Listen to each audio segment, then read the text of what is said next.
પ્રભુશ્રી કહે, આત્મા પ્રત્યે ભાવ થાય, આત્મા જ્ઞાનીએ જાણ્યો છે તેવો માન્ય થાય, ત્યાં કામ થાય છે.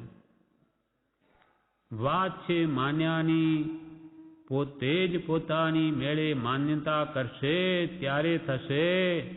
બીજું તો કહી છૂટે, કરવાનું તમારા હાથમાં છે. નાનીની હાય હા અને નાય ના કરનારનું કામ થઈ જશે.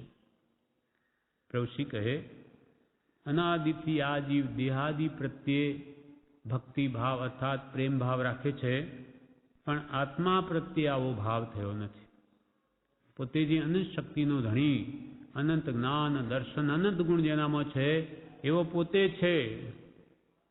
એ પોતાનું મહાત્મ્ય સમજાયું નથી આત્માનું, એના પ્રત્યે પ્રભુશ્રી કે ભાવ થયો નથી, સદભાવ થયો નથી. એ આત્મા પ્રાપ્ત કરવાની રુચિ થઈ નથી, એને ઓળખવાની. જ્યાં અનંત સુખનો ઝરો છે એ આત્મા તરફ જ લક્ષ નથી. એટલે પ્રભુશ્રી કે આત્મા પ્રત્યે ભાવ થાય તે આત્મા જ્ઞાનીએ જાણ્યો છે. જેવો જાણ્યો તેવો માન્ય થાય, ત્યાં કામ થાય છે. મેં નથી જાણ્યો, પણ અનંત આ તીર્થંકરોએ કે જ્ઞાની પુરુષોએ જેવો આત્મા જાણ્યો, જોયો, અનુભવ્યો તેવો મારો આત્મા છે. એટલી વાત જો માન્ય થઈ જાય તો પ્રભુશ્રી કે તો પણ એનું કામ થાય છે. સતને સત તો માન્યું, જેમ હતું તેમ સ્વીકાર તો કર્યું, ભલે એને પ્રાપ્તિ નથી, પણ જેમ છે તેમ એને માન્ય કર્યું તો એ કોઈ કાળે જરૂર એ વસ્તુની પ્રાપ્તિ થશે. જેમ કે આપણે જૂઠ બોલતા હોઈએ, પણ મનમાં એમ હોય કે હું જૂઠ બોલું છું, ખોટું છે. ખોટું જ છે. નાની પુરુષોની એમાં સંપૂર્ણ ના છે, પણ છતાં હું બોલું છું. એમ ખોટાને ખોટું માને તો એ જૂઠ લાંબે ગાળે પણ જાય. પણ એમ એનો પક્ષ કરી દે કે હું જૂઠ બોલું છું, બરોબર છે, પણ આ જમાનામાં તો બીજા કેટલું બધું જૂઠ બોલે, બધા કેટલું જૂઠ બોલે, આ કંઈ જૂઠ છે મારું? એ હું તો નહીં જેવું બોલું. જો આવી રીતે કિંચિત પણ જૂઠનો પક્ષ લઈ લે તો એનું જૂઠ કદી જાય નહીં, પણ વધે. કેમ કે એનો પક્ષ લઈ લીધો. જેમ કે એક બાળક કંઈક પાડોશીના ઘરમાં ચોરી કરીને લઈ આવે અને એની મા એને જો થાબડે કે બેટા સારું કર્યું, સારું મૂકી દે, તો પછી બીજે દિવસે વધારે ઉપાડી લાવશે. એમ કરતાં ધીમે ધીમે મોટો ધાડપાડું થઈ જશે. કેમ કે એ પાપને એને પોષણ આપ્યું. તેમ આપણે પણ પ્રભુશ્રી કહે છે તમે માની લો, જેમ છે તેમ પહેલાં શ્રદ્ધા કરી લો. આત્મા છે તે છે જ, તમે માનો કે નહીં માનો તોય છે જ. મોક્ષ પણ છે, કર્તા ભોગતાય પદ છે, નિત્ય પણ છે. એટલે જેવા કર્મો કરશો ભોગવા જ પડશે. તમે માનો કે નહીં માનો, એટલે જેમ છે તેમ યથાર્થ તત્વનું શ્રદ્ધાન કરી દો. સાતે તત્વનું, નવે પદાર્થનું કે છ દ્રવ્યનું કે છ પદનું જેમ છે તેમ માની લો. સાચા હૃદયથી. ન સમજાય તો વિચાર કરીને માનો, વસ્તુ સમજીને માન્ય કરો, પણ કરો. વાત છે માન્યાની, માન્યાની વાત છે. ન માનો તો આ કહેવાનો કંઈ અર્થ નથી. વાત છે માન્યાની, પોતે જ પોતાની મેળે માન્યતા કરશે ત્યારે થશે. બીજા તો કહી છૂટે. નાની પુરુષોએ તો આપણને જેમ છે તેમ પદાર્થનું સ્વરૂપ કહી દીધું, એ બીજું માન્યતા નહીં કરાવી શકે. પોતે કરી લીધી. હવે પ્રભુશ્રી કે આ માન્યતા તમારે કરવી એ તમારો અધિકાર છે. તમારો આત્મા એ રીતે માને તો તમારું કામ થાય, તમે નહીં માનો તો જ્ઞાની નહીં મનાવી શકે. એટલે પ્રભુશ્રી કહે એ પોતે જ પોતાની મેળે માન્યતા કરશે ત્યારે થશે. બીજા તો કહી છૂટે, કરવાનું તમારા હાથમાં છે. એ માન્યતા કરવાનું તમારા હાથમાં છે. છ પદની માન્યતા કરવાનું. નાની એ હા, નાની ની હા એ હા, અને ના એ ના કરનારનું કામ થશે. નાની પુરુષોએ કહ્યું કે આ સંસાર દુઃખરૂપ છે, તો કે હા પ્રભુ, આપ કહો તેમ જ. મને ભલે સુખરૂપ ભાષે, 5 ઇંચના વિષયો કે કશાયો કે સંસાર સુખરૂપ લાગે, પણ જ્ઞાની પુરુષ કહે છે કે આ દુઃખરૂપ છે. જ્ઞાની પુરુષો તો કે આ સંસારમાં દુઃખ ને દુઃખ જ છે, આપણને લાગતું નથી. પણ માનવું એમ કે જ્ઞાની પુરુષે કહ્યું તે સત્ય છે. મને જે સુખ ભાષે એ મારી ભ્રાંતિ છે, મારી ભૂલ છે. અને એના ઊંડાણમાં વિચારપૂર્વક કરે તો એને પણ સમજાય કે શું સુખ છે, સંસારમાં શું સુખ છે, કઈ અવસ્થા સુખરૂપ છે, બાલ્યાવસ્થા કે યુવાવસ્થા કે વૃદ્ધાવસ્થા કે મરણાવસ્થા કે ગર્ભાવસ્થા, બધી જ દુઃખરૂપ છે. પણ એનો વિચાર જીવે કર્યો નથી, માટે એને ઉપલબ્ધિ અને બધું જુએ છે એટલે સુખરૂપ ભાષે. બાકી મોટા ભાગે પ્રત્યેક પ્રાણી ત્રિવિધ તાપથી જ બળી રહ્યો છે. જન્મ જરા ને મૃત્યુ, કાંધિ વ્યાધિ ને ઉપાધિ. તેથી સર્વથા જગતના 14 રાજલોકના સર્વજીવો દુઃખી છે. એટલે જ્ઞાનીએ જે હા કહેવા કહ્યું હોય, માન્ય કર્યું તે માન્ય કરી લેવું. એટલે જ્ઞાનીની હાય હા અને નાય ના કહેનારનું કામ થઈ જશે. મુમુક્ષુ કહે હા એ હા અને નાય ના કરવા જ નિશ્ચય છે, બીજું કાંઈ કરવું નથી, તે કરવા જ બેઠા છીએ. કોઈ મુમુક્ષુ બોલ્યો સભામાં પ્રભુશ્રીને કે અમે તો પ્રભુ આપ જ્ઞાની પુરુષની હાય હા કરવા જ આવ્યા છીએ અને અમારો એ જ નિશ્ચય છે, અને બીજું કાંઈ અમારે કરવું નથી, એ કરવા જ અમે બેઠા છીએ. ત્યારે પ્રભુશ્રી કહે તેમ કરવા બેઠા છે તેનું તો સારું જ થશે, પણ તેમ કરવા બેઠા હોય તે આવા આત્મા જોશે કે? શું કહ્યું પ્રભુશ્રીએ? પહેલા તો કહ્યું હાય હા ને નાય ના કરશે તેનું કામ થઈ જશે, નાનીની હાય હા. ત્યારે મોક્ષ કે અમે તો એના માટે જ બેઠા છીએ, અમારે તો આપની હાય હા અને આપની નાય ના એમ જ છે. તો પ્રભુશ્રી કે તેમ છે તો સારું જ છે, એનું કામ થઈ જશે. પણ જો ખરેખર તમે હાય હા કરતા હો તો પછી આવા તમે આત્મા જોશો કે આ બાઈ, આ ભાઈ, આ સારો, આ નરસો એમ જોશો? કે જ્ઞાનીએ જોયા એવા શુદ્ધ આત્મા સર્વે છે એમ જોશો? તમે કહો છો કે અમારી હાય હા. જ્ઞાની પુરુષો તો કે છે બધામાં આત્મા જુઓ, કોઈ સ્ત્રી પુરુષ નહીં જુઓ. તો આ જુઓ છો તમે કે આત્મદ્રષ્ટિ તમારી થઈ છે? કે પછી સ્ત્રી જોઈને રાગ થાય કે પુરુષ જોઈને રાગ થાય? તો જ્ઞાનીની હાય હા ક્યાં થઈ? અને આ થઈ હોય તો તમારું કામ થશે જ. અને જ્ઞાનીએ તો શુદ્ધ આત્મા બધામાં જોવાનું કહ્યું છે. પ્રભુશ્રી કહે, મુમુક્ષુ કહે હાય હા ને નાય ના કરવા જ નિશ્ચય છે, બીજું કાંઈ કરવું નથી, તે કરવા જ બેઠા છીએ. ત્યારે પ્રભુશ્રી કહે તેમ કરવા બેઠા છે તેનું તો સારું જ થશે, પણ તે કરવા બેઠા હોય તે આવા આત્મા જોશે કે આ બાઈ, આ ભાઈ, આ સારો, આ નરસો એમ જોશે? કે જ્ઞાનીએ જોયા એવા શુદ્ધ આત્મા સર્વે છે એમ જોશે? કે બીજાના દોષ જોશે? આ તો ક્રોધી છે ને આ તો માની છે ને માયાવી છે કે લોભી છે, આવા કર્મના સ્વરૂપ જોશે કે બધામાં શુદ્ધ બુદ્ધ ચૈતન્ય ઘમ પરમાત્મા સ્વરૂપ આત્મા જોશે? જ્ઞાનીઓએ તો દ્રવ્ય દ્રષ્ટિ કરવાનું કહ્યું ને તમે તો પર્યાય દ્રષ્ટિ રાખો છો અને કહો છો કે અમારી તો જ્ઞાની હાય હા ને જ કરવા બેઠા છે. પર્યાય દ્રષ્ટિ ન દીજીએ એક જ કનક અભંગરે. પર્યાય દ્રષ્ટિ ન દીજીએ એક જ કનક અભંગરે.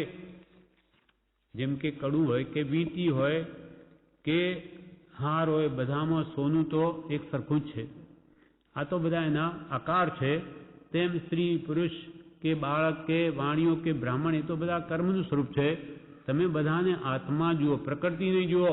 એ બધી કર્મની પ્રકૃતિઓ છે. આત્માનો બધાનો એક સરખો છે પરમાત્મા જેવો. અને એ દ્રષ્ટિ જો આવે તો બધા રાગદ્વેષ મટી જાય. પણ આ તો સારો છે, આ ખોટો છે, એ ભાવ આવે ત્યાં રાગદ્વેષ ઉભા થાય છે ને ત્યાં જીવ બંધાય છે. તારીખ 17/1/1936 પ્રભુશ્રી કહે લૌકિક દ્રષ્ટિમાં કાઢી નાખ્યું છે, લૌકિક દ્રષ્ટિમાં કાઢી નાખ્યું છે, અલૌકિક દ્રષ્ટિ કરવી જોઈએ, અલૌકિક દ્રષ્ટિ કરવી જોઈએ. યોગ દ્રષ્ટિ બોલવામાં આવે છે તે અલૌકિક દ્રષ્ટિએ બોલાય તો એક એક ગાથા બોલતા લાભના ઢગલા થાય. બધું લૌકિક દ્રષ્ટિમાં કાઢી નાખ્યું છે. ભાવ ભક્તિ વગર એ ગાવાના ટાઈમે ગાવું, એમાં સ્થિરતા નહીં કે એનો ભાવ શું છે એમ ચિત્ત સ્થિર કરી અને એનો ભાવ સમજવા પ્રયત્ન નથી કરતો. લૌકિક રૂઢિ પ્રમાણે બધી ક્રિયાઓ કરે તેમાં એ ક્રિયાઓ કરે જાય છે. પણ આ શા માટે કરું છું અને એ કરીને મારા જીવનમાં પરિવર્તન કેમ નહીં, મારા રાગદ્વેષો કેમ ઘટતા નથી, કે વિષય કશાના ભાવો મંદ કેમ થતા નથી? એમ લૌકિક દ્રષ્ટિમાં કાઢી નાખ્યું છે, પણ અલૌકિક દ્રષ્ટિ કરવી જોઈએ. યોગ દ્રષ્ટિ બોલતા 8 દ્રષ્ટિ આપણે બોલીએ છીએ તે યોગ દ્રષ્ટિ બોલવામાં આવે છે, તે અલૌકિક દ્રષ્ટિએ બોલાય તો એક એક ગાથા બોલતા લાભના ઢગલા થાય. એનો ભાવ જે આખો સડદર્શન યોગ દ્રષ્ટિ 8 યોગ દ્રષ્ટિ સમુચય ગ્રંથનો જે ભાવ દોહન વિશ્વવિજયજી મહારાજે જે 8 દ્રષ્ટિમાં આપ્યું એના અર્થ ગૂઢ છે, પણ એ વારંવાર વિચારેલા હોય ને એનો ભાવ સમજાયેલો હોય તો એક એક ગાથા બોલતા કેટલો બધો એમાં આપણને ભાવ કેટલું બધું યાદ આવી જાય કે હો શું ભાવ ભર્યો, શું વાતો કરી દીધી આમાં, અને પોતે ક્યાં ઊભો છે એનો ખ્યાલ આવે કે પોતે કયા ગુણસ્થાનકમાં છે, શું સ્થિતિમાં છે. તો પ્રવૃત્તિ કે પણ રૂઢિગત બોલી જાય છે, શું છે ખ્યાલ આવતો નથી. યોગ દ્રષ્ટિ બોલવામાં આવે છે તે અલૌકિક દ્રષ્ટિએ બોલાય તો એક એક ગાથા બોલતા લાભના ઢગલા થાય. તેમજ ભક્તિના 20 દુહા છે, એક એક ગાથા બોલતા કોટી કર્મ ક્ષય થઈ જાય, પુણ્યના ઢગલા બંધાય. પણ તેમાં ભાવ ભક્તિ પ્રેમ જોઈએ, તેમાં ભાવ ભક્તિ પ્રેમ જોઈએ. કોઈ પણ ગાથા કોઈ પણ પદ ગમે તો એક જાણતા હો તો એક પણ અલૌકિક દ્રષ્ટિએ સંભાળો, ગાઓ, બોલો. પ્રભુશ્રી કહે તેવી રીતે ભક્તિના 20 દુહા હે પ્રભુ શું છે કહું એ છે, તેને પણ કે એક એક ગાથા બોલતા કોટી કર્મક્ષય થઈ જાય. પ્રભુશ્રી હે પ્રભુ આખી રાત બોલે અને કે છે એટલો પસ્તાપો થાય એમને આ દોષો સ્મૃતિમાં આવતા કે એટલા બધા આંખમાંથી આંસુ હોય, આખું ઓસીગું પલળી જાય. આપણને તો એવા ભાવ જ આવતા નથી. એટલે પ્રભુશ્રી આ 20 દુહા લાખ વાર બોલાય તો ઓછા છે, ઝેર ઉતરી જાય કે આનું. ભક્તિના 20 દુહા છે, એક એક ગાથા બોલતા કોટી કર્મ ક્ષય થઈ જાય, પુણ્યના ઢગલા બંધાય. પણ તેમાં ભાવ ભક્તિ પ્રેમ જોઈએ, જે નથી. બધું લુખું છે, બધી આપણી બધી પણ ક્રિયા જડ ક્રિયા જેવી થઈ ગઈ છે. જો ભાવ ન હોય તો તેમાં ભાવ ભક્તિ પ્રેમ જોઈએ. કોઈ પણ ગાથા કે કોઈ પણ પદ ગમે તો એક જાણતા હો તો એક પણ અલૌકિક દ્રષ્ટિએ સંભાળો, ગાઓ, બોલો. કોઈ પણ ગાથા હોય કે કોઈ પણ પદ હોય કે સ્તવન હોય, પણ એને પ્રભુશ્રીએ અલૌકિક દ્રષ્ટિએ સંભાળો કે ગાઓ કે બોલો. એટલે ભાવ ભક્તિપૂર્વક એને ગાઓ, ખાલી ઉપલક જ નહીં, સાચા અંતઃકરણથી તન્મય બનીને ગાઓ કે બોલો. ગમે તો એક પદ તો એક પણ અલૌકિક દ્રષ્ટિએ સંભાળો, અલૌકિક દ્રષ્ટિએ સંભાળો, ગાઓ, બોલો. મનુષ્ય ભાવ મહાદુર્લભ છે. મનુષ્ય ભાવ મહાદુર્લભ છે. મહેમાન છો, જોત જોતામાં દેહ જતો રહેશે. અત્યારે અપૂર્વ કમાણી કરી લેવાનો અવસર ચાલ્યો જાય છે. ક્ષણે ક્ષણે આપણું આયુષ્ય પૂર્ણ થતું જાય છે, ઓછું થતું જાય છે. મનુષ્ય મહાદુર્લભ છે. તમે બધા મહેમાન જેવા છો. અહીંયા કાયમ તમારો નિવાસ નથી. જોત જોતામાં દેહ છૂટી જશે. અત્યારે અપૂર્વ કમાણી કરી લેવાનો અવસર ચાલ્યો જાય છે. માટે જાગ્રત થાઓ, પ્રમાદ ન કરો. ભૂંડું કર્યું હોય તો લૌકિક દ્રષ્ટિથી જ કર્યું છે. પ્રભુ શ્રી કહે ભૂંડું કર્યું હોય તો લૌકિક દ્રષ્ટિથી, લોકોને સારું દેખાડવાના ભાવથી. હું ધર્માત્મા છું, અથવા હું તપસ્વી છું, હું શાસ્ત્રોનો જાણકાર છું, એ બધા આવા ભાવો રાખીને લૌકિક દ્રષ્ટિથી આત્માનું ભૂંડું કરી નાખ્યું છે. ભૂંડું કર્યું હોય તો લૌકિક દ્રષ્ટિથી જ કર્યું છે. લોકો આપણને સારા કહે, કેટલા વર્ષ, 5-25 વર્ષ અહીંયા જીવવાનું છે, ભલે લોકો ટોંચે ચડાવી દે, હજારો માણસો માની લે એની, પણ પછી શું? આના અંદર આવા ગુણો નથી તો ક્યાં જશે? મરીને અનંત સંસાર વધારી દેશે. એટલે કે અસદગુરુએ વિનયનો લાભ લેજો, કાંઈ મહામોહનીય કર્મથી બુડે ભવજળમાં. એટલે આવી નહીં જેવી માનની ઈચ્છા 5-25 વર્ષ ભોગવે અને એનાથી દુર્ગતિ હજારો વર્ષોનું દુઃખ આવતું હોય તો એવી મૂર્ખાઈ કોણ કરે? પણ એ માન કશાય મહા છે. માનાદિ શત્રુ મહા. એટલે માનની પાછળ અનંત ભાવ વધારી દે, એને ખ્યાલ નથી. જે થવાનું હોય તે થાય. હમણાં તો માન મળે છે, પણ આનું ફળ ઘણું જ ખરાબ છે અને ભાનમાં નથી.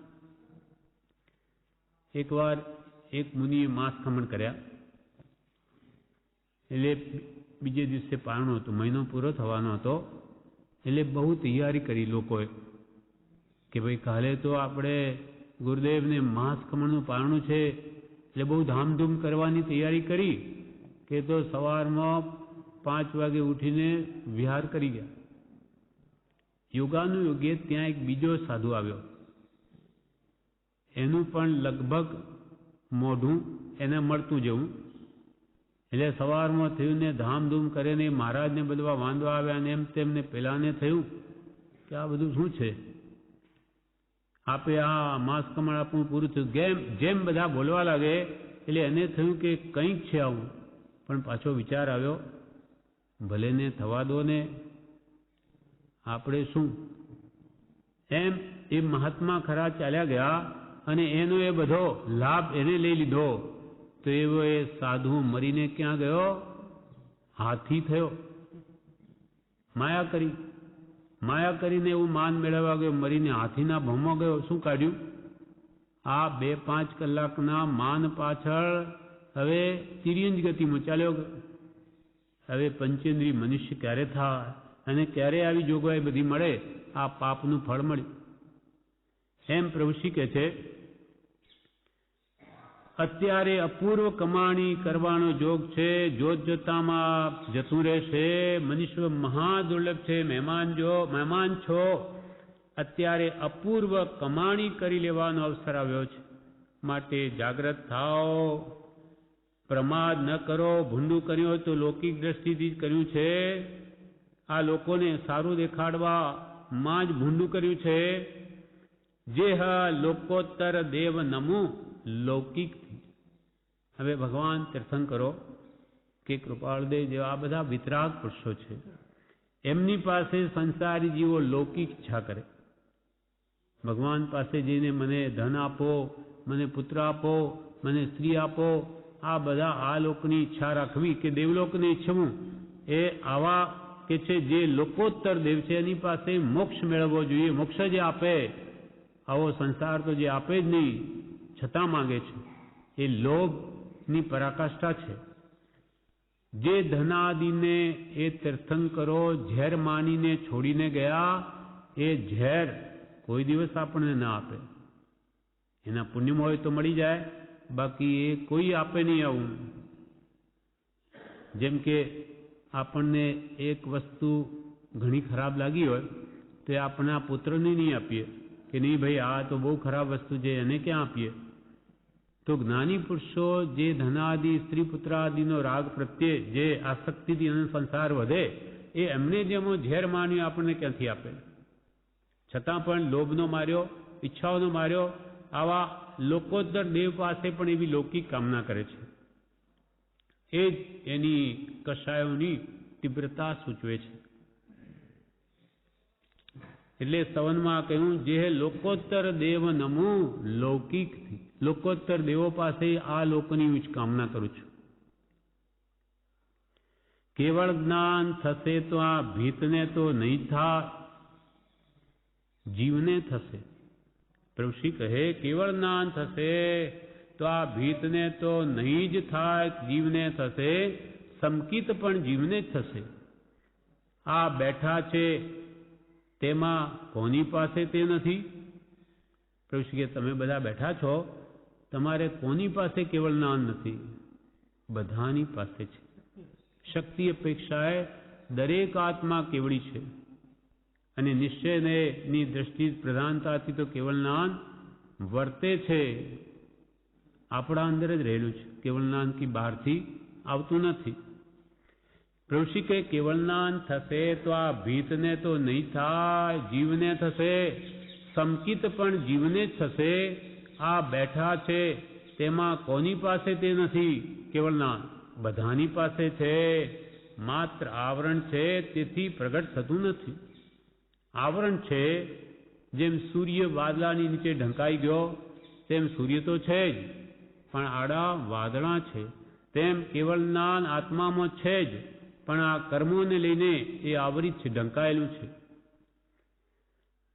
તે માત્ર આવરણ છે તેથી પ્રગટ થતું નથી. તે આવરણ દૂર કરવા હવે પુરુષાર્થ કરો.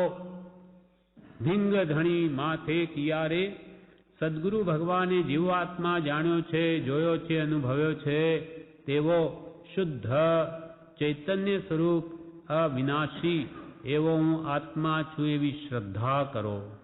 શ્રદ્ધાનમાં તો લ્યો. ભલે તમે આજે એને અનુભવી નથી શકતા આત્માને, પણ માનો તો ખરા. તમે ખરી રીતે કેવી રીતે છો એ તો માન્ય કરી લો. મેં નથી જોયો, પણ સદગુરુ ભગવાને તો તે આત્મા જાણ્યો છે. જાણવું એ સમ્યક જ્ઞાન, જોયો છે સમ્યક દર્શન, અને અનુભવ્યો છે તે સમ્યક ચારિત્ર છે. તો સદગુરુ ભગવાને જેવો આત્મા જાણ્યો, જોયો, અનુભવ્યો તેવો શુદ્ધ ચૈતન્ય સ્વરૂપ અવિનાશી એવો હું આત્મા છું એવી શ્રદ્ધા કરો.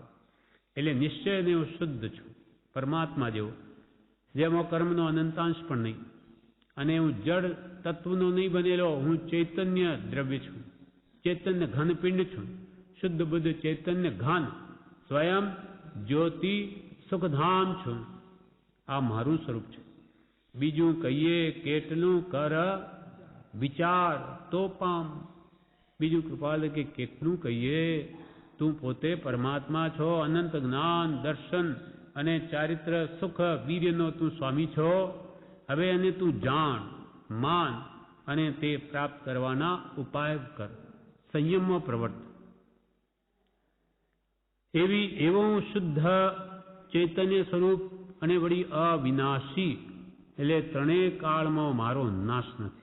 હું શાશ્વત પદાર્થ છું, નિત્ય છું. આ જો યથાર્થ ભાવ આપણે દ્રઢ થઈ જાય તો મરણનો ભય નહીં રહે. મૃત્યુ વખતે કોઈ ચિંતા નહીં રહે, કેમ કે હું મરતો જ નથી. ન મે મૃત્યુ. પ્રભુશ્રી કહે સદગુરુ ભગવાને જેવો આત્મા જાણ્યો છે, જોયો છે, અનુભવ્યો છે તેવો શુદ્ધ ચૈતન્ય સ્વરૂપ અવિનાશી એવો હું આત્મા છું એવી શ્રદ્ધા કરો. તે શુદ્ધ સ્વરૂપને પ્રાપ્ત કરવા તથા આવરણને દૂર કરવા જ્ઞાની એવા સદગુરુની આજ્ઞા અનુસાર પુરુષાર્થ કરો. તમે જેવા તેવા નથી, આત્મા છો, આવા નથી. જ્ઞાનીઓએ જોયા તેવા છો એવી શ્રદ્ધા કરો. ભાવ અને પરિણામ જ્ઞાનીની આજ્ઞા અનુસાર કરો. આત્મ ભાવના ભાવતા જીવ લહે કેવળ જ્ઞાન. આત્મ ભાવનાનો પુરુષાર્થ કર્તવ્ય છે. પ્રભુશ્રી કહે કે સદગુરુ ભગવાન તે કે અનંતા પૂર્વે જ્ઞાનીઓ થઈ ગયા, એમણે જેવો આત્મા જાણ્યો તેવો જ તમારો શુદ્ધ આત્મા છે. એવા શુદ્ધ ચેતન સ્વરૂપ અવિનાશી એવા તમારા આત્મ સ્વરૂપની તમે શ્રદ્ધા કરો કે હું દેહથી ભિન્ન આત્મા જ છું, શરીર આદિ મારું નથી, હું દેહાદિ સ્વરૂપ નથી ને દેહ સ્ત્રી પુત્ર આદિ મારા નથી, કોઈ મારું નથી. અને તે શુદ્ધ સ્વરૂપને પ્રાપ્ત કરવા તથા અનાદિ કાલના કર્મ આવરણને દૂર કરવા નાની એવા સદગુરુની આજ્ઞા અનુસાર પુરુષાર્થ કરો. તમારો આત્મા ભગવાન જેવો શુદ્ધ ચૈતન્ય સ્વરૂપ જ છે, પણ તે પ્રાપ્ત કરવા સદગુરુની આજ્ઞા આરાધો. જ્ઞાની પુરુષોએ પોતાના આત્માની કેવી શુદ્ધિ કરી, મોક્ષ કયો નિજ શુદ્ધતા. તેમણે જે પોતે આત્મશુદ્ધિ કરીને જેવો ઉપાય બતાવ્યો છે તે ઉપાય તમે પણ એમની આજ્ઞા અનુસાર કરો, આચરો, તે પ્રમાણે વર્તો, તે પ્રમાણે પુરુષાર્થ કરો તો તમારો આત્મા પણ ભગવાન જેવો શુદ્ધ બની જાય. નિશ્ચયને શુદ્ધ જ છે, કર્મરૂપ આવરણ છે તે દૂર કરો. પ્રભુ કે કર્મ આવરણને દૂર કરવા નાની એવા સદગુરુની આજ્ઞા અનુસાર પુરુષાર્થ કરો. તમે જેવા તેવા નથી. તમે પુરુષ કે સ્ત્રી, વાણીઓ કે બ્રાહ્મણ, ગરીબ કે ધનવાન નથી. તમે જેવા તેવા નથી. આત્મા છો એ પણ પરમાત્મા જેવા. આવા નથી. જ્ઞાનીઓએ જોયા તેવા છો તેવી શ્રદ્ધા કરો કે હું પણ શુદ્ધ નિશ્ચય નહીં તો પરમાત્મા જ છું, સહજાત્મ સ્વરૂપ છું. એવી પહેલા તો શ્રદ્ધા કરો. પહેલા જાણો એ સમ્યક જ્ઞાન કારણરૂપ, પછી એની શ્રદ્ધા કરો અને તે સ્વરૂપને પ્રાપ્ત કરવા પછી પુરુષાર્થ કરો. સ્વમતી કલ્પના નહીં, એ પણ સદગુરુ આજ્ઞાએ. તો અનંતકાલના જન્મ મરણ નાશ પામી જશે. એવા સદગુરુની આજ્ઞા અનુસાર પુરુષાર્થ કરો. જ્ઞાનીઓએ જોયા તેવા તમે છો એની શ્રદ્ધા કરો. ભાવ અને પરિણામ જ્ઞાનીની આજ્ઞા અનુસાર કરો. ભાવ તમારા જ્ઞાની પુરુષની આજ્ઞા અનુસાર કરો. જ્ઞાનીઓ કે તું આત્મા તો તે રૂપે તમે ભાવો જાણો, શ્રદ્ધો અને તે પ્રાપ્ત કરવાનો પુરુષાર્થ કરો. પુરુષાર્થ શું? આત્મ ભાવના ભાવતા જીવ લહે કેવળ જ્ઞાન. આત્માનું જે મૂળ સ્વરૂપ જ્ઞાન છે તે કેવળ જ્ઞાન છે. કેવળ એટલે માત્ર. આત્મા માત્ર જ્ઞાનમય જ છે. આપણા આત્મામાં નિશ્ચયને અજ્ઞાનનો અનંતાંશ પણ નથી, પણ અનંતકાલના કર્મોથી મલિન થયેલો છે. તો હવે કે એ ભાવના ભાવો કે તમે કોણ છો એવી આત્માની ભાવના ભાવો. આત્મ ભાવના ભાવતા જીવ લહે કેવળ જ્ઞાન રે. એ આત્મ ભાવનાનો પુરુષાર્થ કર્તવ્ય છે. પુરુષાર્થ વગર આત્મસિદ્ધિ કે આત્મ પ્રાપ્તિ નહીં થાય. એ આત્મ ભાવના શું છે તે જ આપણને કૃપાલદેવે બતાવી. શુદ્ધ ચેતન સ્વરૂપ અવિનાશી એવો હું આત્મા છું વગેરે. અને એ સહજાત્મ સ્વરૂપનો મંત્ર છે. એ જ આત્મા છે, પોતે જ છે. પ્રભુ કે અમે આ મંત્ર આપીએ છીએ તે આત્મા જ આપીએ છીએ. હવે એને પ્રગટાવવાનો તમે પુરુષાર્થ કરો. અર્થાત પ્રભુ કે આત્મભાવનાનો પુરુષાર્થ કર્તવ્ય છે. એટલે આ મંત્રનું નામ જ સ્મરણ મંત્ર આપ્યું. એટલે એનું કદી હવે વિસ્મરણ નહીં કરવું. અનાદિકાલથી પોતાના સ્વરૂપને ભૂલી ગયો છે, હવે સ્વરૂપનું વિસ્મરણ નહીં કરવું. કૃપાલદેવ તો આત્માને ભૂલતા નથી. અમે કે એનો લક્ષ્ય અનુભવ લક્ષ્ય પ્રતીત, કાં તો અનુભવ કા લક્ષ્ય ક પ્રતીત, એ અમને એક ક્ષણ પણ અમે એને વિસરવા માંગતા નથી. અને આવી રીતે જો ઘણા કાળ રહે તો અમે દેહ ત્યાગ કરીશું, પણ સ્વરૂપનું વિસ્મરણ નહીં કરીએ. અનાદિકાલથી જે સ્વરૂપના વિસ્મરણ થઈ અનંતકાળના અજ્ઞાનથી આ જન્મ જરા મરણ ઊભા થયા છે, તે હવે તમારી જાતને ઓળખો. પરમાત્મા જેવા છો અને શક્તિમાન છો, એ શક્તિને બહાર લાવવાનો પુરુષાર્થ કરો.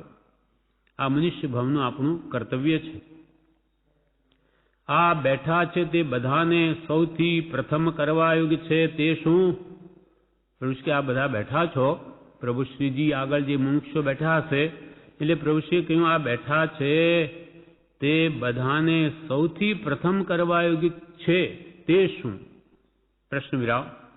પછી પોતે જવાબ આપે, શાસ્ત્રમાં પણ એ જ કરવાનું કહ્યું છે, તે શું? તો કે વિનય. ભૂંડું કર્યું હોય તેનું પણ ભલું થાવ, સર્વ કોઈ પ્રત્યે વિનય, નમ્રતા, લઘુતા રાખો. વિનય કરવાનું જ, વિનય કરનારનું જ ભલું થશે. માન ન હોત તો અહીં જ મોક્ષ હોત. પ્રભુ શ્રી સૌથી પ્રથમ કરવાનું શું કહે છે? વિનય. ઉત્તરાધ્યયન સૂત્ર ભગવાન મહાવીર સ્વામીનો અંતિમ ઉપદેશ છે, તેમાં પહેલું અધ્યયન વિનય જ અધ્યયન છે. સૌનો યથાયોગ્ય વિનય જોઈએ. વિનય પણ કોણ કરી શકે? કે જેનો માન કશાય મંદ થયો હોય. હું મોટો છું, ડાયો છું, એ વિનય ન કરી શકે. પણ મારામાં કંઈ નથી, હું તો અનંત દોષનું ભાજન છું, એ ભાવ જેમ જેમ પોસાય તેમ તેમ વિનય ભાવ પ્રગટે છે. વિનય કહો એ માન કશાયનો વિપરીત ગુણ માત્ર, અથવા નમ્રતા, કઠોરતાની વિપરીતતા નમ્રતા, અને લઘુતા, મોટાઈની વિપરીતતા લઘુતા છે. વિપરીત ગુણ લઘુતા છે. એટલે લઘુતા આવશે, નમ્રતા આવશે, વિનય આવશે કે માન કશાય દૂર થશે, અને એથી જીવમાં આત્મજ્ઞાન પ્રાપ્તિની યોગ્યતા આવે છે. પ્રથમ શ્રી ગુરુનો આપણે વિનય કરીએ છીએ. આ સભા મંડપ કે જીન મંદિરમાં પ્રવેશ કરતા જ પહેલા વિનય કરીએ. એના ચરણમાં આપણું માથું મૂકીએ કે હે ભગવાન, આપના ચરણ કમળને મારું માથું, જે શ્રેષ્ઠ ગણાય અને જગતમાં ચરણ કનિષ્ઠ ગણાય, આપના તો ચરણ છે તે પણ કમલરૂપ છે, અને એનામાં મારું માથું નમે છે. અર્થાત આપની આજ્ઞા શિરોધારી કરું છું, આપની આજ્ઞાને મારા માથે ચડાવું છું, એવા ભાવ કરે છે. એ તો કે વિનય. ભૂંડું કર્યું હોય તેનું પણ ભલું થાવ. આવો અહંકાર મૂકી દઈ, મારું કોઈ બગાડવા સમર્થ નથી, મારું કોઈ પણ અહિત થાય છે, મારા કર્મે જ થાય છે, એમ માનીને કોઈને પણ દોષ ન દેવો. સર્વનું ભલું થાવ. મારો કોઈ દુશ્મન છે નહીં, બધા આત્મા છે. મારું કંઈ પણ વિપરીત એના નિમિત્તે થયું, એમાં મૂળભૂત કારણ હું જ છું. આ ભવે કે પર ભવે મેં એનું કંઈ અહિત બગાડ્યું હશે તો જ એને એવા ભાવ ઉપજ્યા મારા પ્રત્યે, નહીં તો થાય નહીં. પ્રભુ શ્રી આત્મા તો રૂડો છે, કર્મ કૂડા છે, અને મારા જ કર્મનું ફળ છે એમ માની ને ભૂંડું કર્યું હોય તેનું પણ ભલું થાવ. સર્વ કોઈ પ્રત્યે વિનય, નમ્રતા, લઘુતા રાખો. વિનય કરનારનું જ ભલું થશે. જે માન કશાય મૂકી દઈ સૌનો વિનય કરશે તેનું જ ભલું થશે.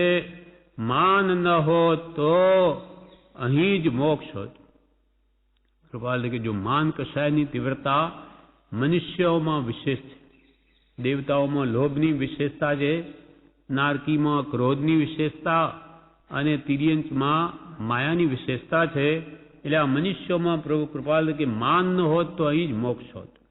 માનાદિ શત્રુ મહા, નિજ છંદે ન મરાય, પણ જાતા સદગુરુ શરણમાં અલ્પ પ્રયાસ થઈ જાય. સત્પુરુષ, આત્મજ્ઞાની પુરુષ જ ખરેખર મોટા છે, બાકી સમ્યક દર્શન વગર મોટાઈ છે જ નહીં. ગમે એટલી લૌકિક મોટાઈ જીવમાને તેટલા જ્ઞાની પુરુષોની દ્રષ્ટિમાં તો તે હલકા સંભવે. જેટલા પૌદ્ગલિક મોટાઈ છે તેટલા હલકા સંભવે. એટલે કૃપાલ પ્રભુશ્રી કહે માન ન હોત, કૃપાલજીનું વાક્ય, માન ન હોત તો અહીં જ મોક્ષ હોત. એટલે એક સાધુ પુરુષે લખ્યું છે, રે જીવ માન ન કીજીએ, માને વિનય ન આવે રે, વિનય વિના વિદ્યા નહીં, તો કિમ સમકિત પાવે રે. રે જીવ માન ન કીજીએ, રે જીવ માન ન કીજીએ, કેમ કે માને વિનય ન આવે.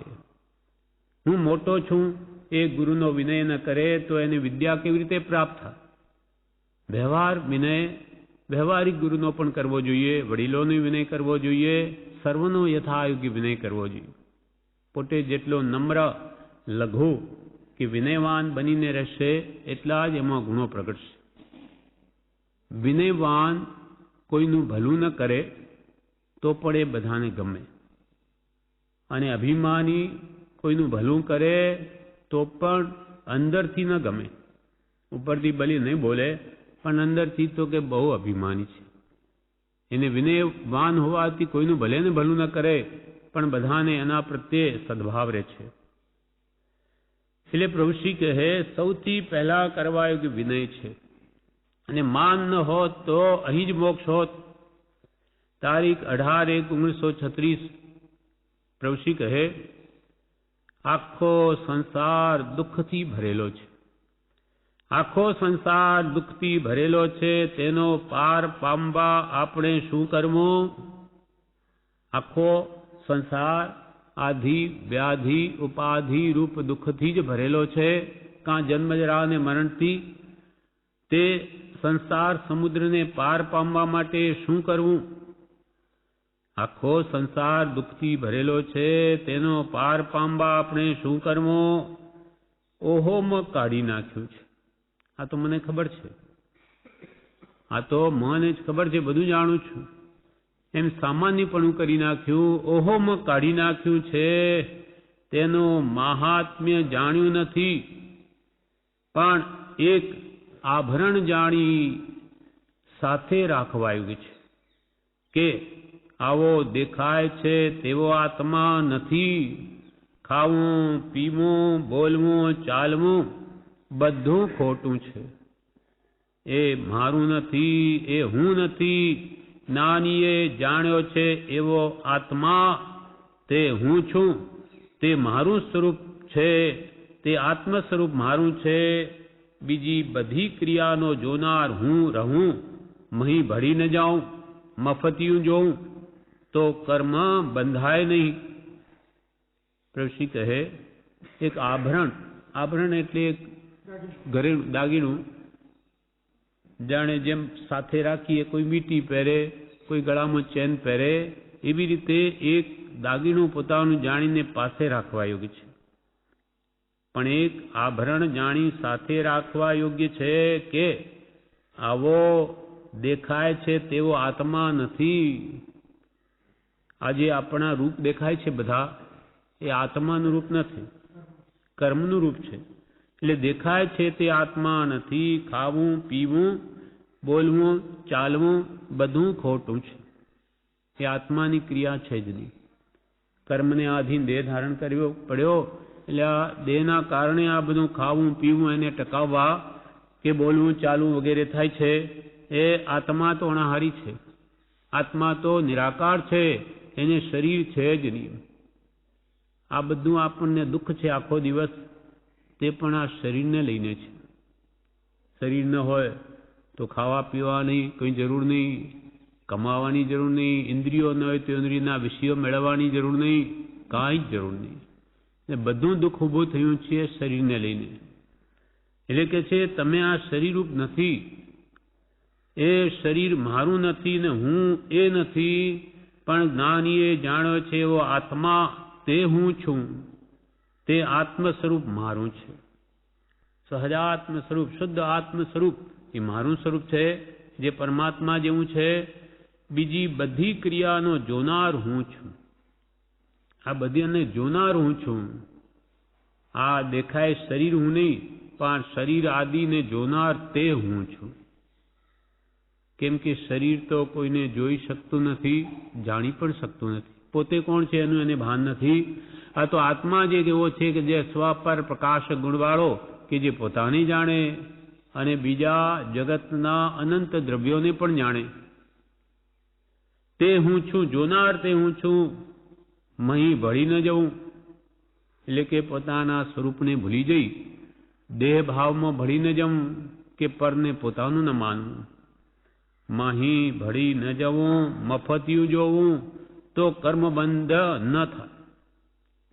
જોવામાં બાદ નથી, કેમ કે આત્માનો ગુણ જ જ્ઞાન દર્શન છે. એ હંમેશા જાણવાનો જોવાનો જ એ કોઈ કાળે નહીં મટે. નિગોદિયામાં અક્ષરના અનંતમાં ભાગનું જ્ઞાન હોય એ પણ હોય જ. 8 રૂચક પ્રદેશ સદૈવ ખુલ્લા છે. એટલે આત્મા સંપૂર્ણ જ્ઞાન રહિત કોઈ કાળે નથી થતો. એટલે જોવામાં બાદ નથી, સાંભળવામાં, જાણવામાં અને જોવામાં કોઈ બાદ નથી, પણ એમાં રાગદ્વેષ કરવાની. મફતિયું જોવું એટલે કે જોયા કરો એનો બાદ નહીં, પણ રાગદ્વેષ કરો માં તો તમને કર્મ બંધ નહીં થાય. મફતિયું જોવું તો કર્મ બંધાય નહીં. આત્માને જોવાનો લક્ષ થાય, આત્માને સંભાળવાનો લક્ષ થાય, આત્મા ભાવનાનો પુરુષાર્થ થાય તો આશ્રમમાં સંબર થાય છે.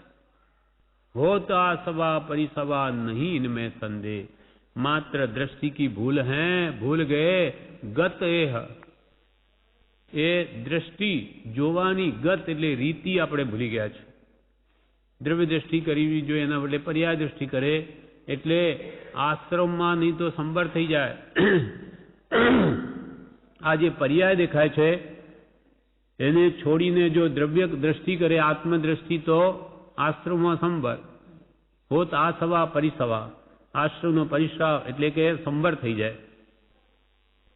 આત્મા જોવાનો લક્ષ થાય, આત્માને સંભાળવાનો લક્ષ થાય, આત્મ ભાવનાનો પુરુષાર્થ થાય તો આશ્રમમાં સંબર થાય છે. અને એ સંબર અને નિર્જરા એ જ મુક્તિનો માર્ગ છે. નવા આવતા કર્મોને રોકવા અને જે સત્તામાં પડ્યા છે એને જ્ઞાન, ધ્યાન, વૈરાગ્ય, ઉપશમ, ત્યાગના બળે ખપાવી દેવા, તો બસ આત્મા એક સમય એવો આવશે કે સર્વ કર્મ નિર્જરી જશે અને પોતાનો આત્મા સંપૂર્ણ શુદ્ધ અવસ્થાને પામશે. એટલે આ દેહમાં જ પરમાત્મા સ્વરૂપનો અનંતાનંદ જે છે પ્રગટ થશે. ઝેરનું અમૃત થાય છે. આપણી જો દ્રવ્ય દ્રષ્ટિ થઈ જાય સૌમાં આત્મા જોવાની, તો કે છે ઝેરનું અમૃત થાય છે. કોટી કર્મ ક્ષય થાય છે, માટે આત્મા જોવાનો પુરુષાર્થ નિરંતર કર્તવ્ય છે. આ જ કરવાયું છે, પણ એ ભૂલી જવાય છે. વૈરાગ ઉપશમ બળવાન ન હોય તો આ દ્રવ્ય દ્રષ્ટિ, આત્મદ્રષ્ટિ નથી ટકતી. પણ વૈરાગ ઉપશમ જેટલા પ્રમાણમાં બળવાન હોય તેટલા અંશામાં એ ભાવ જાગૃત રહી શકે છે કે જોનાર હું છું. આ જે વસ્તુ દેખાય એ તો પૂતગલની છે, મારી નથી. મારો દેહ નથી, તેમ સગાવાલા કુટુંબાદી કોઈ મારું નથી. મારો તો એક આત્મા છે, એને હું આ બધાને જોઉં છું, એ જ હું છું. બધાને જોનાર હું, એ ભાવ જો વારંવાર અભ્યાસથી દ્રઢ થાય તો પ્રભુશ્રી કે ઝેરનું અમૃત થઈ જાય છે. કર્મ બંધા એ ઝેરરૂપ છે અને કર્મ નિર્જરે એ અમૃત સમાન છે, એને અમરતા તરફ લઈ જાય. ઝેરનું અમૃત થાય છે, કોટી કર્મ ક્ષય થાય છે, માટે પુરુષાર્થ કર્તવ્ય છે. પોષવદ અમાવસ 1952 તારીખ 24/1/1936 મુમુક્ષુ કહે, સાહેબ કોઈ નવો આવે છે અને કોઈ 5 વર્ષથી આવે છે, કોઈ 15 વર્ષથી સત્સંગ કરે છે, એ સર્વને આપ કહો છો કે યોગ્યતા નથી, યોગ્યતા લાવો, તો તે કેમ સમજવું? કોઈ 15 વર્ષ જૂના છે, સત્સંગ કરે, કોઈ 5 વર્ષથી આવે ને કોઈ નવા આવ્યા, બધાને પ્રભુશ્રી કે તમે તો એમ કહો છો કે યોગ્યતા નથી, યોગ્યતા લાવો. તો શું 15 વર્ષથી અહીંયા સત્સંગ કરે એને યોગ્યતા નથી અને નવા આવે એને યોગ્યતા નથી? તો એનું શું સમજવું? હું શું કહે, સાહેબ કોઈ નવો આવે છે, કોઈ 5 વર્ષથી આવે છે, કોઈ 15 વર્ષથી સત્સંગ કરે છે, એ સર્વને આપ કહો છો કે યોગ્યતા નથી, યોગ્યતા લાવો, તો તે કેમ સમજવું? પ્રભુશ્રી કહે, શું કહીએ, દ્રષ્ટિ ફરી નથી ત્યાં સુધી યોગ્યતા કેમ કહેવાય? હજુ સુધી દ્રષ્ટિ ફરી નથી, દ્રવ્ય દ્રષ્ટિ થઈ નથી, પર્યાય દ્રષ્ટિ છે. હજુ આ માણસ છે કે આ રૂપાળો છે કે આ કદરૂપો છે કે આ રોગી છે, આ સ્ત્રી છે, પુરુષ છે, એ દ્રષ્ટિ જ હજુ ટળી નથી, ત્યાં સુધી કેમ કહેવાય કે તમારામાં યોગ્યતા આવી? શું કહીએ, દ્રષ્ટિ ફરી નથી ત્યાં સુધી યોગ્યતા કેમ કહેવાય? દ્રષ્ટિ ફરી જાય ત્યારે જ કામ થાય. એ દ્રષ્ટિ મોડે વહેલે ફેરવવી જ પડશે. આ બધું કર્મનું સ્વરૂપ છે. પ્રકૃતિ કોઈની ન જવી, પણ એમનો આત્મા, પ્રભુશ્રી કે આત્મા રૂડો છે. આ બધા કર્મકૂડા છે. જે કંઈ પણ વર્તન છે દરેકનું એ તો કર્મનું છે. એમનો આત્મા તો શુદ્ધ પરમાત્મા જેવો છે. શું કહીએ? દ્રષ્ટિ ફરી નથી ત્યાં સુધી યોગ્યતા કેમ કહેવાય? દ્રષ્ટિ ફરી જાય ત્યારે જ કામ થાય. મૂક્યા વગર છૂટકો નથી. તારી વારે વાર છે. મૂકવું તો પડશે જ. એમ પરમ કૃપાળુ દેવે અમને કહ્યું હતું. કૃપાળ દેવે પણ અમને કહ્યું હતું કે આ તમારી પર્યાય દ્રષ્ટિ તો મૂકવી જ પડશે. ત્યાં સુધી રાગદ્વેષ ઘટે નહીં. આત્મા જુઓ પરમાત્મા જેવો છે અને સર્વ આત્મમાં સમદ્રષ્ટિ દો. આ વચનને હૃદય લખો. કૃપાલ કે કોતરી કાઢો. બ્રહ્મચારી તો વિવેચનમાં એમ કહે કે જેમ ટાંકણીથી પથ્થરમાં અક્ષર કોતરી કાઢે તો ભૂસાય જ નહીં, જાય જ નહીં, એવી રીતે તમારા હૃદયમાં આવી રીતે કોતરી કાઢો કે આ બધા જ પરમાત્મા છે. હું કોના પ્રત્યે રાગ કરું, દ્વેષ કરું, ક્રોધ કરું, માન કરું, માયા કરું, બધા જ પરમાત્મા છે. અને મારામાં તો અનંત દોષ ભરેલા છે. એ ભાવ જો જાગ્રત રહે તો એને તો કોઈ તરફ નજર કરવાનો અવકાશ ન મળે. કે હું જ્યાં અનંત દોષનું બાંધ્યું છું. આજે જ હમણાં આલોચનામાં બોલ્યા કે બુરા બુરા સબકો કહે, બુરા ન દિશે કોઈ, જો ઘટ શોધે આપનો તો મોસું બુરા ન કોઈ. આ ખોટો, આ એવો છે ને આ તેવો છે, પણ અહીંયા અંદર જોઈએ તો સૌથી ખરાબમાં ખરાબ અધમા અધમ હું છું. કેમ કે આવી સર્વશ્રેષ્ઠ જોગવાઈ મળતા છતાં મારા આત્માનું હિત કરતો નથી. એટલે ખરેખર અધમમાં અધમ હું જ છું. અધમા અધમ અધિકો પતિ સકળ જગતમાં હું.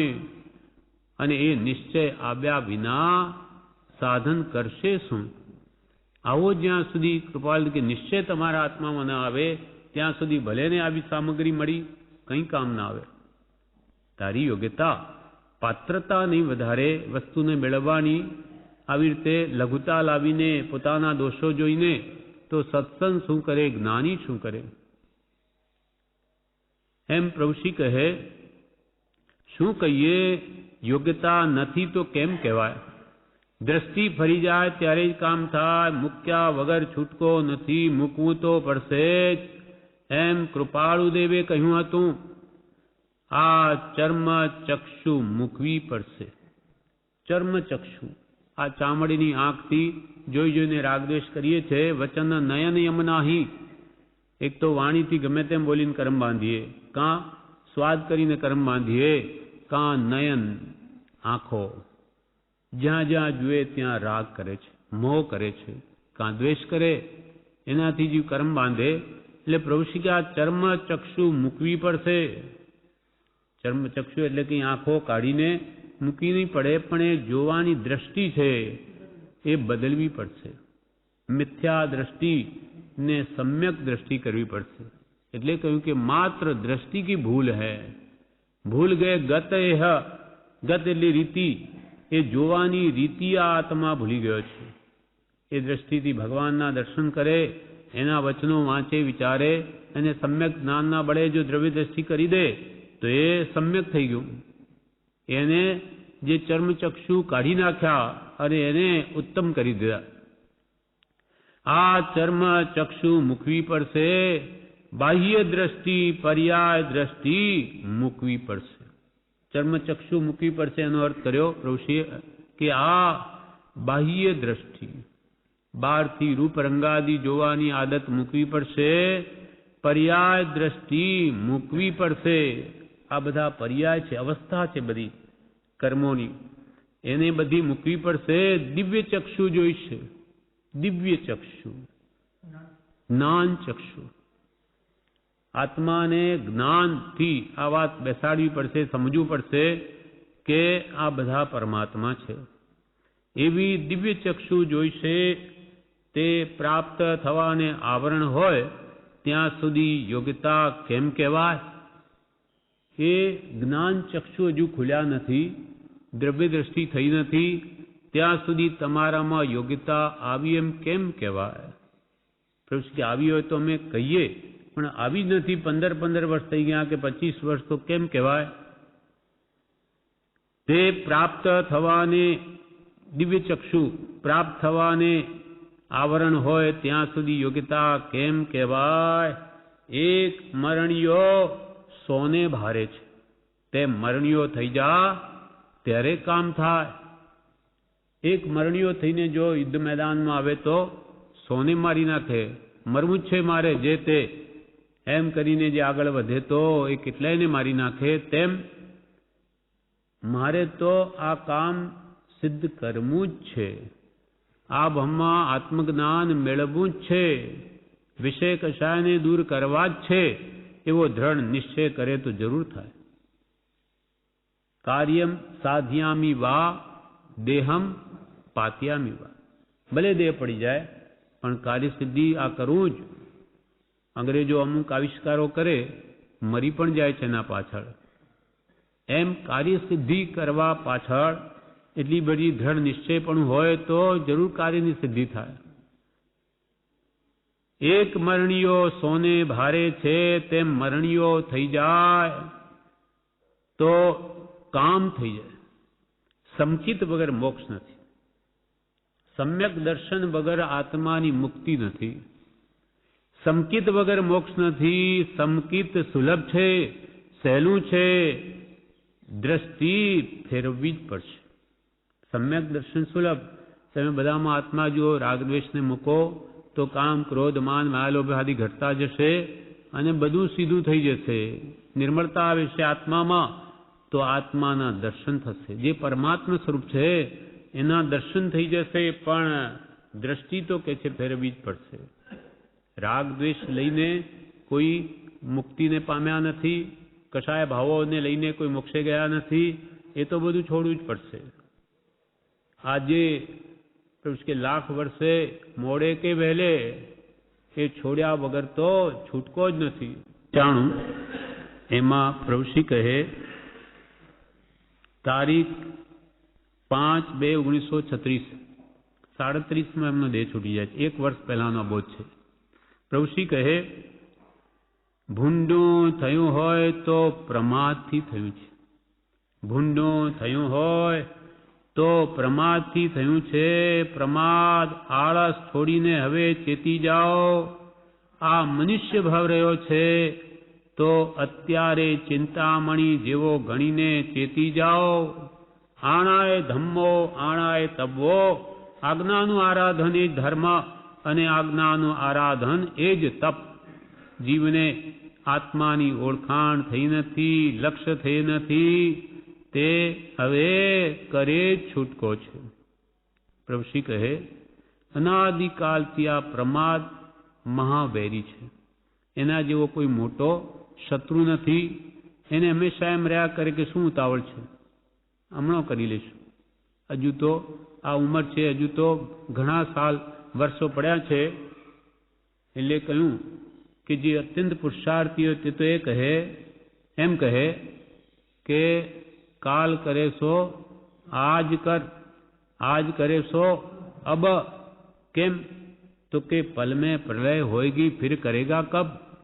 પલમાં તું નાશ પામી જઈશ, અર્થાત આ મનુષ્ય છૂટી જશે, પછી તું ક્યારે કરીશ? જ્યારે આળસુ પ્રમાદી હોય તે શું વિચારે કે આજ કરે સો કાલ કર, काल करे सो परसों, इतनी जल्दी क्या पड़ी है, अभी जिएंगे बरसों. હજુ તો યુવાન અવસ્થા છે, શું ઉતાવળ છે, કરીશું, શાંતિ થશે, બધું થઈ જશે. હમણાં તો આ સંસારનું બધું જોવા દો, પછી આપણે વૃદ્ધાવસ્થામાં શું કામ છે, ખાલી બેસી જ રહેવાનું છે, ત્યારે આપણે ધર્મ કરી લઈશું. પણ તે વખતે કાંઈ ન થાય. આખી બધી શરીરની શક્તિઓ ઘટી ગઈ હોય પછી કે હું તત્વ ચિંતન કરું, તત્વ નિર્ણય કરું, કાંઈ બને નહીં. એટલે પ્રભુશ્રી કહે, ભૂંડું થયું હોય તો પ્રમાદથી થયું છે. કૃપાલય કહ્યું કે પ્રમત્ત ભાવે આ જીવનું ભૂંડું કર્યામાં કાંઈ પણ ન્યૂનતા રાખી નથી, તથાપિ આ જીવને નિજ હિતનો ઉપયોગ નથી, એ જ અતિશય ખેદકારક છે. અત્યંત ખેદપૂર્વકની વાત છે આ, કે અનંતકાળથી આ સંસારમાં રઝળાવનાર પ્રમાદ છે, છતાં આ જીવને ભાન આવતું નથી કે આવી રત્ન ચિંતામણી જેવી મનુષ્યની પળ નિરર્થક જઈ રહી છે. ભૂંડું થયું હોય તો પ્રમાદથી થયું છે. પ્રમાદ, આળસ છોડીને હવે ચેતી જાઓ. આ જ વાક્યો, આ જ ભાવના વચનો ભગવાન મહાવીર સ્વામી ગૌતમ સ્વામી જેવાને કહેતા હતા. ગોયમાં સમયમ ગોયમ માપમાય. હે ગૌતમ, સમય માત્રનો પણ પ્રમાદ ન કર. કેમ કે બ્રહ્મચારીજીએ બધા અમૃતમાં કહ્યું કે આ મનુષ્ય ભાવની એક એક પળ એવી છે, સમ્યક દર્શન થઈ જાય, કેવળ જ્ઞાન થઈ જાય, અને આ સમયનો જો દુરુપયોગ કરે તો અનંત સંસાર પણ વધારી દે. કેમ કે આપણને બુદ્ધિ મળી છે. એ બુદ્ધિ આ ઢોર પશુ કે એકેન્દ્રી બેન્દ્રીમાં નથી. એને તો એટલા કર્મો નહીં બાંધી શકે, પણ આપણે અનંત સંસાર વધારવો હોય તો વધારી શકાય. કેમ કે બુદ્ધિ મળી, અને એનો જો દુરુપયોગ થઈ ગયો તો આ જ મનુષ્ય ભાવ આપણને અનંત સંસાર વધારે ને ડૂબાડી દે એવો છે. એટલે હવે પ્રમાદ કરોમાં, નહીં તો આ સમય સમયે સંકલ્પ વિકલ્પ કરતું મન કે અરે શું અનર્થ કરી દે, કાંઈ કહેવાય નહીં. પ્રમાદ, આળસ છોડીને હવે ચેતી જાઓ. આ મનુષ્ય ભાવ રહ્યો છે જેટલો બાકી, તે અત્યારે ચિંતામણી જેવો ગણીને ચેતી જાઓ. જેટલો હાથમાં 5-15 વર્ષ કદાચ રહ્યા હોય તો હવે આત્માર્થે જ ગાળો. હવે પ્રમાદ કરો નહીં. અનંતકાળમાં ઘણો પ્રમાદ કર્યો, હવે નહીં. આણાય ધમ્મો આણાય તવ્વો. હવે તો આજ્ઞાનું આરાધન કરવું એ ધર્મ છે. નાની પુરુષે કહ્યા પ્રમાણે જ આ સમયનો કે મનુષ્ય ભાવનો ઉપયોગ કરવો એમ જ આપણું હિત છે. આજ્ઞાનું આરાધન એ જ ધર્મ, અને આજ્ઞાનું આરાધન એ જ તપ છે. જીવને અનાદિકાલથી પોતાના સ્વરૂપની ઓળખાણ થઈ નથી, લક્ષ્ય થયો નથી, તે હવે કરે છૂટકો છું. પોતાના સ્વરૂપનું ભાન, હું કોણ છું, એ અનંતકાળથી જાણ્યું નથી. બીજું બધું જાણવા પ્રયત્ન કર્યું, પોતાનું જ ભાન નહીં. એ પ્રભુ શ્રી કે હવે તો એ કરે જ છૂટકો. સ્વરૂપના જ્ઞાન વગર કોઈ મુક્તિને પામ્યા નથી. સ્વરૂપનો અનુભવ થશે, પહેલા જ્ઞાનથી આત્મદર્શન થશે, પછી કેવળ જ્ઞાન થશે, પછી મુક્તિ મળશે. મુમુક્ષુ કહે તે કરવા જ અહીં બેઠા છીએ. મુમુક્ષુ કે અમે તો આ આત્માનો લક્ષ્ય કે આત્માની ઓળખાણ કરવા જ અહીંયા બેઠા છીએ. ત્યારે પ્રભુશ્રી કહે તે તો જ્ઞાની જાણે છે, તે કરવા જ બેઠા છે, તેનું તો કામ થશે જ. તમે ખરેખર સાચા ભાવથી આત્માની ઓળખાણ આત્માર્થે જ જો અહીંયા બેઠા છો તો તમારું કામ થશે જ. ધીરજ રાખો, ધૈર્ય રાખવાની જરૂર છે, કામ થઈ જશે. ખરેખર તમારી આ ભાવના હોય તો ધીરજ રાખો. ધીરજના ફળ મીઠા છે. તમે આજનું આજ મને સમકિત થતું નથી કે કંઈક પણ એકદમ બધા રાગદેશ જતા નથી. આજનું આજ ન પણ જાય. અનાદિકાલના કર્મોના સંચય છે. કર્મરૂપી થળિયું ઘણું મોટું હોય તો એ કપાતા વાર પણ લાગે. જેમ કે ઝાડનું થડ ઘણું મોટું હોય, કાપનાર ઘરડો હોય, કુવાડો બુઠ્ઠો હોય તો એને ઘણી વાર લાગે. એક તો ઘા મારે ધીમો એટલે નહીં જેવું કપાય, અને પાછી તાકાત નથી શરીરમાં. અને એક જુવાન હોય, કુહાડો તીક્ષ્ણ હોય તો એ ઝાડ વહેલું પડે. એટલે આપણો પુરુષાર્થ મંદ હોય, અને પછી કે આ બધું થતું નથી, કંઈક રાગદ્વેષ જતા નથી, કશાયો ઘટતા નથી, તો કે તારો પુરુષાર્થ જ ક્યાં છે? જો તારો પુરુષાર્થ બળવાન હોય તો તું અડધે સુધી પહોંચ. એ કર્મરૂપી ઝાડને કાપી નાખ, પછી તારે કાપવું જ ન પડે. આપોઆપ એ ઝાડ એના વજનથી જ પડી જશે. પણ અડધે સુધી તો ધીરજ રાખવી પડશે. એમ લાખો ઘા મારવા પડશે. એમ અનાદિકાલનું જે રાગ, દ્વેષ, અજ્ઞાન, મોહ વગેરે છે, એટલે પુરુષાર્થ તો ધીરજ રાખીને ઘણો કરવો પડશે. ધીરજ રાખો, ધૈર્ય રાખવાની જરૂર છે. કામ થઈ જશે, કેમ કે માર્ગ સાચો છે. સમજણ અને પકડ જોઈશે. સમજણ અને પકડ જોઈશે. પહેલા તો સાચા જ્ઞાની પુરુષ જોઈશે, એને દ્વારા એ સાચી સમજણ મેળવી જોઈશે, અને પછી તે પ્રમાણે પકડ કરવી જોઈશે. સમ્યક જ્ઞાન પછી સમ્યક દર્શન, સમ્યક શ્રદ્ધાન થવું પડશે અને પછી સમ્યક ચારિત્ર, પછી તે પ્રમાણે વર્તવું પડશે તો જ જ્ઞાન થશે. એટલે પ્રભુશ્રી કે ધીરજની જરૂર છે, કામ થઈ જશે, પણ સમજણ અને પકડ જોઈશે. ધીંગ ધણી માથે કર્યો છે, માથે સદગુરુ કર્યા છે તો ફિકરશી છે. એવો ધીંગો ધણી તમારા માથે છે. પ્રભુશ્રી કે તમારે હવે શું ફિકર છે? નિશ્ચિંત રહો. પણ ક્યારે? કે એ કહે, એ પુરુષ કહે તેમ હવે કરો, પછી નિશ્ચિંત રહો. જેમ કે આપણે અમદાવાદ જવું છે, માર્ગ બતાવનાર સાચો છે, બતાવી દીધો, તો હવે તમે નિશ્ચિંત રહો. માર્ગ બતાવનાર સાચો છે, હવે ચાલવા માંડો તો અમદાવાદ આવશે, બાકી વાતે બડા નહીં થાય. એમ કે અમદાવાદ અહીંયા આવે નહીં, લાખ વાર અમદાવાદ જવું છે, અમદાવાદ જવું છે, તેથી કે અમદાવાદ અહીંયા આવશે નહીં, એને જ પગ ઉપાડવો પડશે. પછી આજે ઉપાડો, 1000 વર્ષો પછી કે આયુષ્ય હોય પછી ગમે ત્યારે, પણ કરવું તો પ્રભુશ્રી કે પડશે જ. પ્રભુશ્રી કહે સમજણને પકડ જોઈશે, પણ એવો ધીંગ ધણી માથે કર્યો છે, એવો માથે સદગુરુ કર્યો છે તો ફિકરશી છે. અહીં બોધ સાંભળતા તો કોટી કર્મ ખપી જાય છે, પુણ્યના ઢગલા બંધાય છે. આવા સત્પુરુષોની વાણી આ કાનમાં પડવી એની બહુ મોટું પુણ્ય જોઈએ. ચતુરાણી પરમંગાણી દુલ્હાણીય જંતુણો માણુ સત્તમ સુઈ સદ્દા સંજય મમ્મીય વીર્યમ.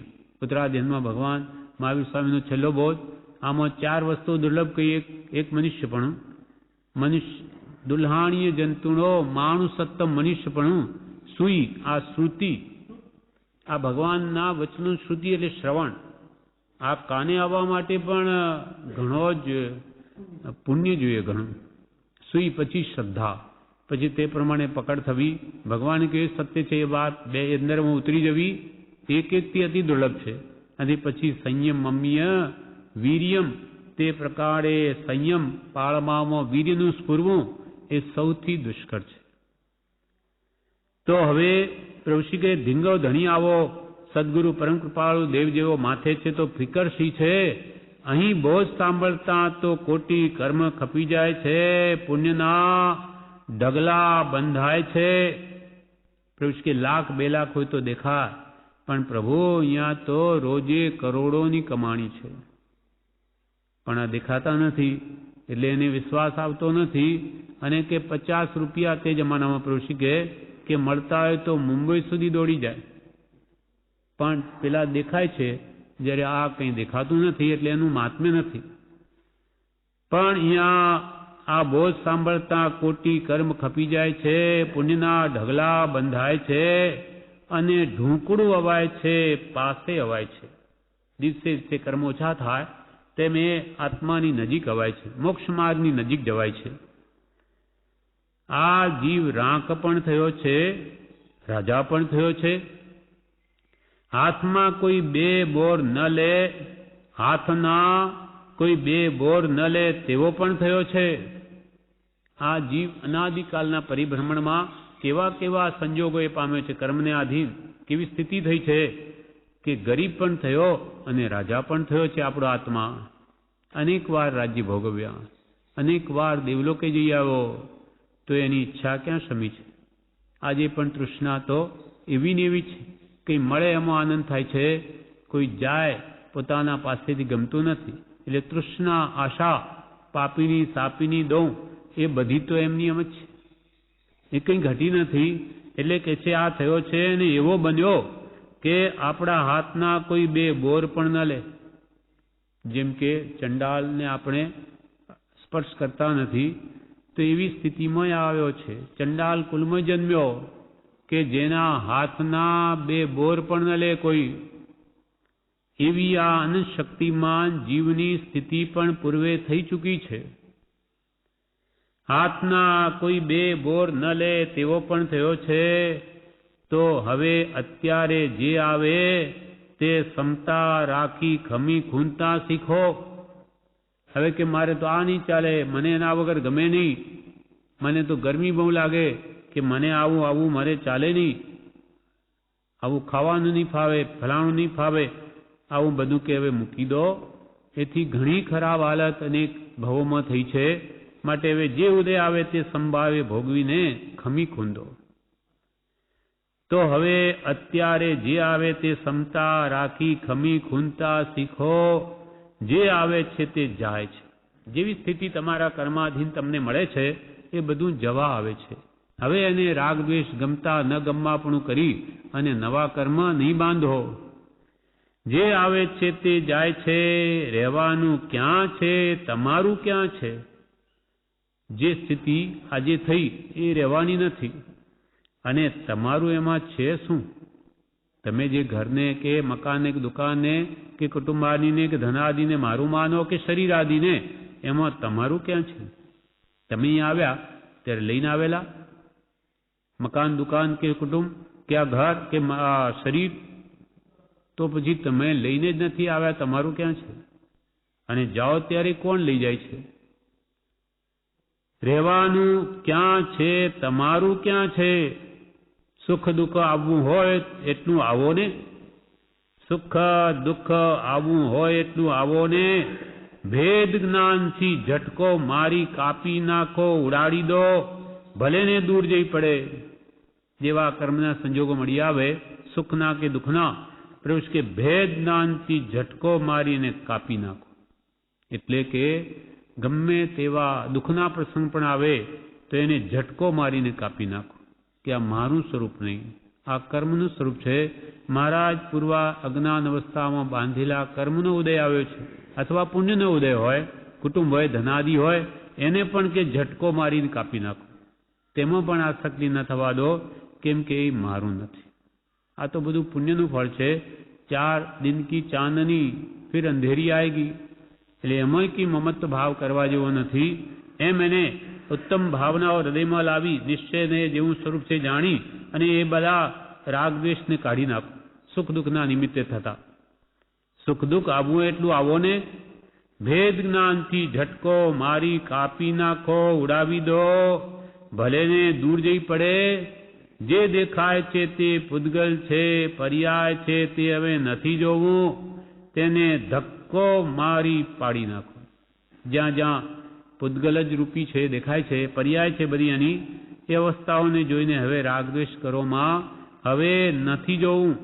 રાગદ્વેષ યુક્ત તેને ધક્કો મારી પાડી નાખો, એ ભાવોને ગાળી નાખો.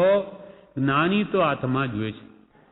ગમે તે દેખાય કોઈના શરીર વગેરે, જ્ઞાની પુરુષો તો એમાં આત્મા જુએ છે. આવા નાના મોટા સારા ખોટા જોતા નથી. પૂતગલને પૂતગલ રૂપ પર જાણે છે. પોતાનો આત્મા છે તેની સાથે સગાઈ કરી છે. કે જ્ઞાની પુરુષોની તો આ દ્રષ્ટિ છે, એ કોઈને નાનો ગણતા નથી, મોટો ગણતા નથી, બધા સરખા ગણે છે. સારાય કોઈને ગણતા નથી, તેમ ખોટાઈ ગણતા નથી.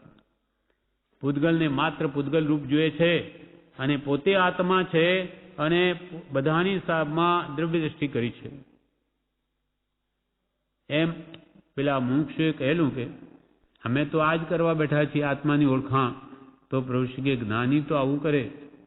આ બધા દ્રવ્ય દ્રષ્ટિથી જુએ, તેમ તમે પર્યાય દ્રષ્ટિ કાઢીને દ્રવ્ય દ્રષ્ટિ કરો તો તમારું કામ જરૂર થશે, આત્માની ઓળખાણ થશે. બાકી અમે અહીંયા કરવા બેઠા જ છીએ તો કંઈ બેઠા માત્રથી નહીં થાય, ભેદ જ્ઞાનથી જ થાય. ભેદ જ્ઞાનની ભાવના ભાવવાથી જ પૂર્વે અનંતા જ્ઞાનીઓ થયા છે અને એનાથી જ થાય છે. જડ ચેતન વિવેક ભેદ જ્ઞાનતઃ સિદ્ધા. સિદ્ધા એકેલ કેચન એ સેવા ભાવ તો બધા એકેલ કેચન. પૂર્વે અનંતકાલથી જે સિદ્ધત્વને પામ્યા તે ભેદ જ્ઞાનના બળે પામ્યા છે. હું દેહાદિથી ભિન્ન છું એવી આત્મભાવનાથી જે મુક્તિને પામ્યા છે, સમ્યક દર્શનને પહેલા, તેવી રીતે આજે પણ એ જ ઉપાય છે. અનંતકાળે સમ્યક દર્શનનો ઉપાય ભેદ જ્ઞાન જ છે. એટલે કે હું દેહાદિ સ્વરૂપ નથી, દેહ સ્ત્રી પુત્રાદિ મારા નથી, એમ અંતરથી ભાવનામાંથી કાઢી નાખું અને શુદ્ધ ચૈતન્ય સ્વરૂપ અવિનાશી હું આત્મા છું. એમ આત્મા ભાવના કરતા રાગ દ્વેષનો ક્ષય થાય. અને રાગ દ્વેષનો ક્ષય થાય કે તરત જ તે સમયે કેવળ જ્ઞાન થાય. અને કેવળ જ્ઞાન થયેલો આત્મા આયુષ્ય કર્મ પૂરું થયે મોક્ષે જાય છે, સિદ્ધ દશાને પામે છે. એટલે પ્રભુશ્રી કહે આ આત્મ ભાવના ભાવો દેહથી ભિન્ન આત્મા છું એની સાથે સગાઈ કરો તો તમે જરૂર આત્માની ઓળખાણ કરવા બેઠાઓ છો કે તમારો તે તરફ લક્ષ થયો છે. સમકિત સાથે સગાઈ કીધી સપરિવાર શું ગાઢી, મિથ્યા મતિ અપરાધન જાણી ઘરથી બહાર કાઢી, હો મલ્લીજીન એ અબ શોભા સારી. નાની પુરુષોએ તો સમ્યક દર્શન ના પરિવાર સાથે સગાઈ કીધી છે. સબેગ નિર્વેદ આસ્થા અનુકંપા એ ગુણો જેનામાં પરિણમ્યા છે એ પરિવાર છે એનો સમકિતનો, એની સાથે મહાત્માઓએ સગાઈ કરી છે. અને મિથ્યા મતિ વિપરીત માન્યતા ખોટી બુદ્ધિ દેહમાં આત્મબુદ્ધિ દેહાધ્યાસ એને તો અપરાધન જાણીને જ્ઞાની પુરુષોએ પોતાના હૃદયમાંથી બહાર કાઢી મૂકી. સમકિત સાથે સગાઈ કીધી સપરિવાર સુગાઢી, મિથ્યામતી અપરાધન જાણી ઘરથી બાહિર કાઢી, ઓ મલ્લીજીન એ અબ શોભા સારી. તારીખ 6/2/1936. પ્રભુશ્રી કહે આ બધા જીવની પાસે છે શું? તમારા બધા પાસે કે શું છે? આ બધા જીવની પાસે છે શું? ભાવ છે કે નહીં? ભાવ છે કે નહીં? ભાવ કોઈની પાસે નથી એમ છે? આત્માની પાસે એ તો માત્ર ભાવનો જ કરતા છે. બીજું તો કૃપાલ કે અમે એક તણખલાના 2 કટકા કરવા પણ સમર્થ નથી. જે પૂતગલનું પરિણમન પૂતગલમાં છે, આત્માની પાસે તો ભાવ છે. એ ભાવ સારા શુભ કે અશુભ કે શુદ્ધ જેવા કરવા એના હાથમાં છે. આ બધા જીવની પાસે શું છે? ભાવ છે કે નહીં? ભાવ કોઈની પાસે નથી એમ છે? તો શું કરવું હવે? તો હવે આપણે શું કરવું? તો શું કરવું હવે? આ વાત જેવી તેવી નથી, ચમત્કાર છે. એક વચનમાં મોક્ષ થાય છે. નાના મોટા કોઈ પણ કરે તો થઈ શકે તેવું છે. શું? તો કે ભાવ. ભાવ વડે જ ભૂંડું થાય છે. ભાવ વડે જ ભલું થઈ શકે છે. જન્મ જરા મરણ થઈ રહ્યા છે તે ભાવ વડે જ. ત્યારે હવે શું કરવું? પ્રભુશ્રી કહે કે આ ભાવોમાં ચમત્કાર છે. ભાવથી 2 ઘડીની અંદર પ્રસન્નચંદ રાજર્ષિએ 7 નરકોના દળિયા તોડી નાખ્યા અને કેવળનાન પ્રગટાવી લીધું. અને એ જ ભાવો વિપરીત કરવાથી 7મી નરક સુધી પણ દળિયા ભેગા કરી દીધા. તો પ્રભુશ્રી આવું ચમત્કાર છે ભાવમાં. આખા જૈન ધર્મનો આધાર ભાવ ઉપર છે. એટલે કે ભાવ બડો સંસાર મેં. તો ભાવ પ્રભુશ્રી કહે આ નાના મોટા કોઈ પણ કરી શકે એવું શું છે? તો કે ભાવ.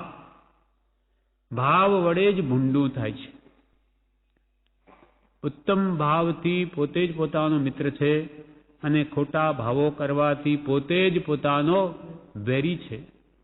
ભાવ વડે જ ભૂંડું થાય છે. ભાવ વડે જ ભલું થઈ શકે છે. જન્મ જરા મરણ થઈ રહ્યા છે તે ભાવ વડે જ. રાગ દ્વેષના ભાવો, ભાવ કર્મ જેને કહ્યું, એને વડે જ આ જન્મ જરા મરણ છે. ત્યારે હવે કરવું શું? કે આખા જૈન ધર્મનો આધાર ભાવ ઉપર છે તો શું કરવું? તેના માટે પ્રભુશ્રી 2 લીટી કાવ્યની બોલ્યા. ભાવે જીનવર પૂજીએ ભાવે દીજે દાન, ભાવે ભાવના ભાવીએ ભાવે કેવળ જ્ઞાન. જીનની પૂજા પણ ભાવથી કરો. દ્રવ્ય પૂજા અને ભાવ પૂજા. દ્રવ્ય પૂજા પણ ભાવ માટે છે. જો દ્રવ્ય પૂજા કરીને પણ ભાવ ના આવ્યો તે દ્રવ્ય પૂજા નિરર્થક છે. એ તો નિમિત્ત છે ભાવ લાવવાનું. જેમ કે અહીંયા આપણે આ સત્સંગમાં બેઠા કે ભક્તિ કરીએ કે સ્વાધ્યાય, આ બધા ભાવ લાવવાના નિમિત્ત છે કે જીવ નિમિત્તને આધીન છે. માટે કે ભગવાનની પૂજા કે ભક્તિ કે સ્વાધ્યાય કે જપ તપ બધું ભાવપૂર્વક કરો, ઉલ્લાસથી કરો. ભાવે જીનવર પૂજીએ ભાવે દીજે દાન. કોઈને પણ દાન આપો તો ભાવથી આપો. ભાવથી આપવાનું જ ફળ છે. એક દ્રષ્ટાંત છે દત્તા અને અદત્તાનું, કે દત્તાનું ફળ શું? તો શું થયું? એક કઠિયારે ત્યાં મુનિ આવ્યા. સાધુ પુરુષો કઠિયારા એટલે લાકડા ફાડનાર, એને ત્યાં ભિક્ષા લઈ શકે, સુથારને ત્યાં લઈ શકે, એટલે ત્યાં આવ્યા. એટલે પેલી જે કઠિયારાની સ્ત્રી હતી એને થયું કે આ ક્યાં આવ્યો, એટલે ફરી મારે રોટલા ટીપવા પડશે. અને કઠિયારાને થયું કે હા, બહુ સારું થયું કે અમારા ઘરે આવા મહાત્મા પધાર્યા. એટલે એ જે એને રોટલો બનેલો હતો એ મુનિને આપવા લાગ્યા.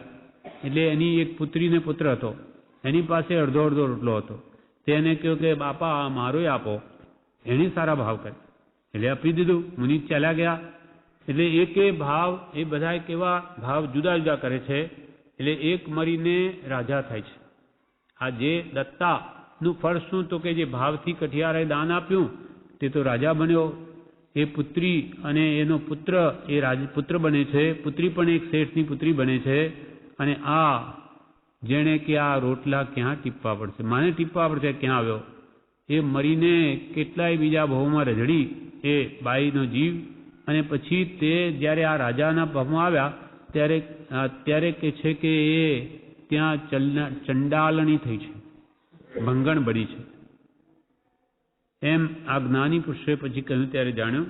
આમ ભાવથી જે કંઈ પણ ક્રિયા તો કરવી પડી, અને રોટલા તો ટીપવા જ પડ્યા, પણ ભાવ એનો બગડી ગયો. એને લઈને એને બધું બગડી ગયું. એટલે સંસારમાં પણ બધી ક્રિયા વ્યવહારમાં બેઠા કરવી પડે, પણ ભાવથી કરવી. ઉત્તમ ક્રિયામાં કોઈ દિવસ મન પાછું ન પાડવું. પ્રભુશ્રી તો અહીંયા સુધી કહે કે પ્રભુ, ભાવના ભિખારી શું કામ થાવ છો? આમાં કંઈ પૈસા આપવા પડે? જેમ કે આપણે અહીંયા કેટલું બધું ઘી બોલાય આરતી ને મંગલ દીવાઓમાં, જે આજે બહાર તો 2, 5, 15 મણ ઘી ચડવું હોય તોય કેટલું બધું પેલો વાજો વગાડે ને આમ કરે તેમ કરે, ત્યારે એને પાણી ચઢાવે ત્યારે કંઈ ચઢાવા થાય. અને અહીંયા ભાવ આવે છે લોકોને, કેમ કે આ સાચો માર્ગમાં અહીંયા 5, 50, 100, 500, 1000 મણમાં ઝડપી થાય. તો જેની શક્તિઓ બોલે, પણ બીજા પણ જોઈને ભાવ તો કરી શકે છે કે હો કેટલો બધો લોકો લોભ છોડી દે છે. હા, જીવોની કેવી કેવી ભાવના તો જુઓ. એમ મનમાં એ બેઠો અનુમોદનથી કેટલું પુણ્ય બાંધી શકે. ભાવ છે એ ભાવથી કદાચ આગળ પણ વધી જાય.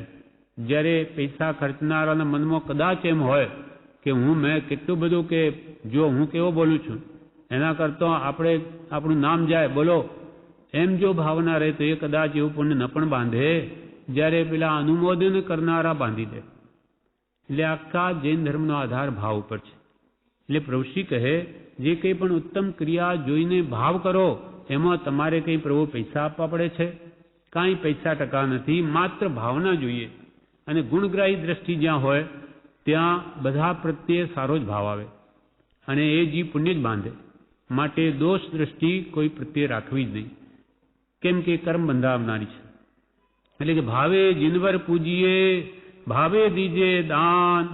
દાન પણ ખૂબ ભાવથી આપવું હોય તો આપણી પાસે હોય તો જરૂર આપવું, અને ન હોય તો કંઈક દાનીઓ કમાવી અને ગમે તેમ લાવીને આપવાનું કહેતા નથી કે ભાઈ ગમે તેમ પૈસા લાવો અને પછી તમે દાનમાં વાપરો, એમ કહેતા નથી.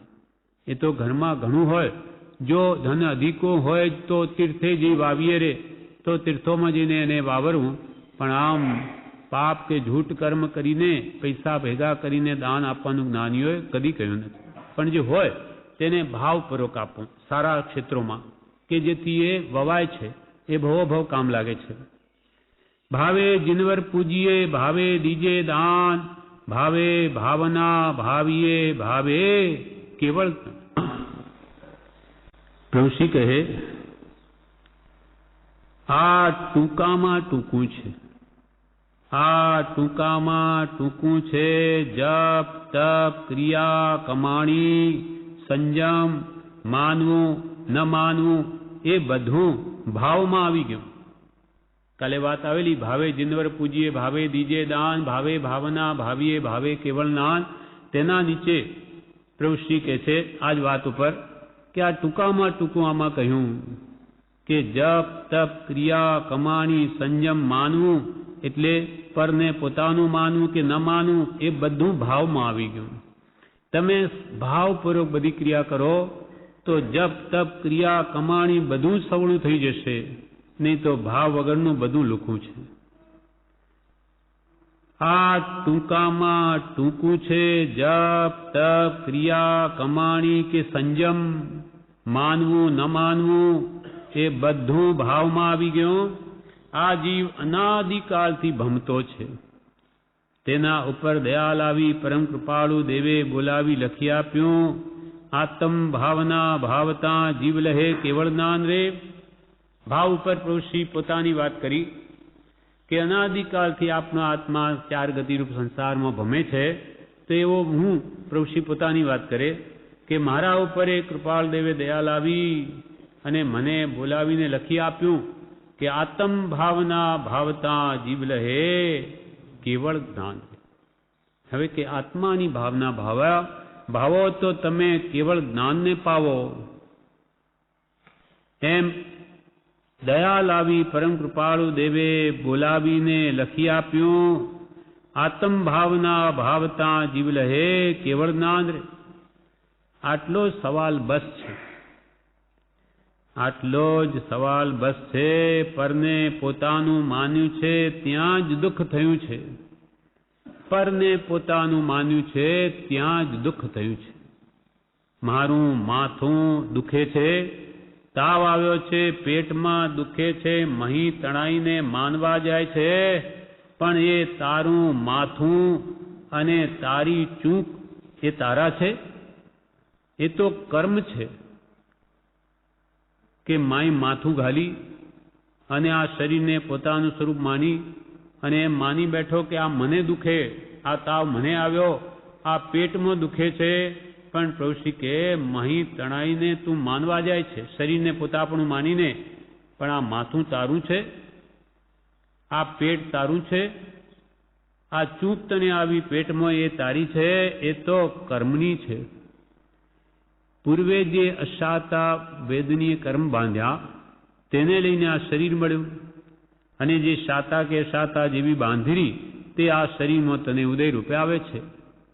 જ્યારે શરીર જ તારું નથી તો આમાં આ માથું તારું ક્યાંથી હોય? એ શરીરનું એક અંગ છે.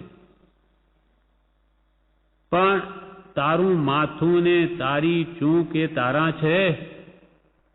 એ તો કર્મ છે. તે બાંધાયેલા આવ્યા છે, તે જાય છે, તેને જોનાર જાણનાર તેથી ન્યારો તું આત્મા છું, શરીર તારું નહીં. પ્રભુશ્રી કે આવી રીતે તમે પણ માન્યતા કરો. એમને તો અનુભવ છે, એટલે તમે પણ વિચારીને આ વાત દ્રઢ કરો કે આ શરીર તમારું નહીં, પણ એ શરીરને જોનાર અને જાણનાર એવો જે આત્મા એ તમારો છે, એ જ તમે છો. શરીર તમારું નહીં, પણ શરીરને જોનાર જાણનાર તેથી ન્યારો, આ દેહથી ન્યારો, શરીરથી ન્યારો એવો આત્મા તું છો. તે આત્મા તારો છે, તેના ઉપર ભાવ એ જ ઠરીને શાંત થવાનું ઠેકાણું છે. એવા આત્મા ઉપર ભાવ કરો, એને ઓળખો, અને એ જ તમારી ઓળખાણ થયે એમાં ઠરી રહેવાનું સ્થાનક છે. આત્મભાવના ભાવી રાગ દ્વેષને નહીં ઘટાડો ત્યાં સુધી તમે શાંતિ નહીં પામો. અને પોતાનું સ્વરૂપ જે આત્મા છે એને વારંવાર વિચારી અને એ રાગદ્વેષને મૂકી દેશો, એ તમારો સ્વભાવ નથી, તો તમારો આત્મા સ્વભાવમાં આવી જશે અને સર્વકાળને માટે શાંતિ પામશે. તે આત્મા તમારો છે, તેના ઉપર ભાવ એ જ ઠરીને શાંત થવાનું ઠેકાણું છે. એ સિવાય કદી શાંતિ, શાશ્વત સુખ શાંતિ મળે નહીં. આત્મભાવ થયો ત્યાં ચિંતા ફિકર બધું જતું રહે. આત્મ ભાવ થયો ત્યાં ચિંતા ફિકર બધું જતું રહે. કહો આવો આત્મ ભાવ હવે કોણ મૂકે? પ્રભુશ્રીને તો અનુભવ છે કે આત્મભાવ થવાથી એમને તો દેહાદિ પ્રત્યે પરભાવ થઈ ગયો, મારું છે જ નહીં. એટલે પ્રભુશ્રી કહે કે ચકરી ચડે અમને બેભાન થઈ જવાય, પણ આ શરીરથી જુદા થઈને બેઠા બેઠા જોવાની મજા પડે છે. પોતાના શરીરમાં તાવ આવે, રોગ આવે તો એ કે અમે તો એનાથી જુદા થઈને બેઠા, જાણે કે બીજાના ઘરમાં થતું હોય, પરાયાના ઘરમાં. એમ કે છે અમને તો અમારા શરીરમાં થતી વ્યાધિ પીડા જોઈને ફિકર ચિંતા નથી, પણ એ જોવાની મજા પડે છે. આત્મભાવ થયો ત્યાં ચિંતા ફિકર બધું જતું રહે. કેમ કે આ વ્યાધિ વેદના એ મારા આત્મ સ્વરૂપને કાંઈ કરી શકે નહીં.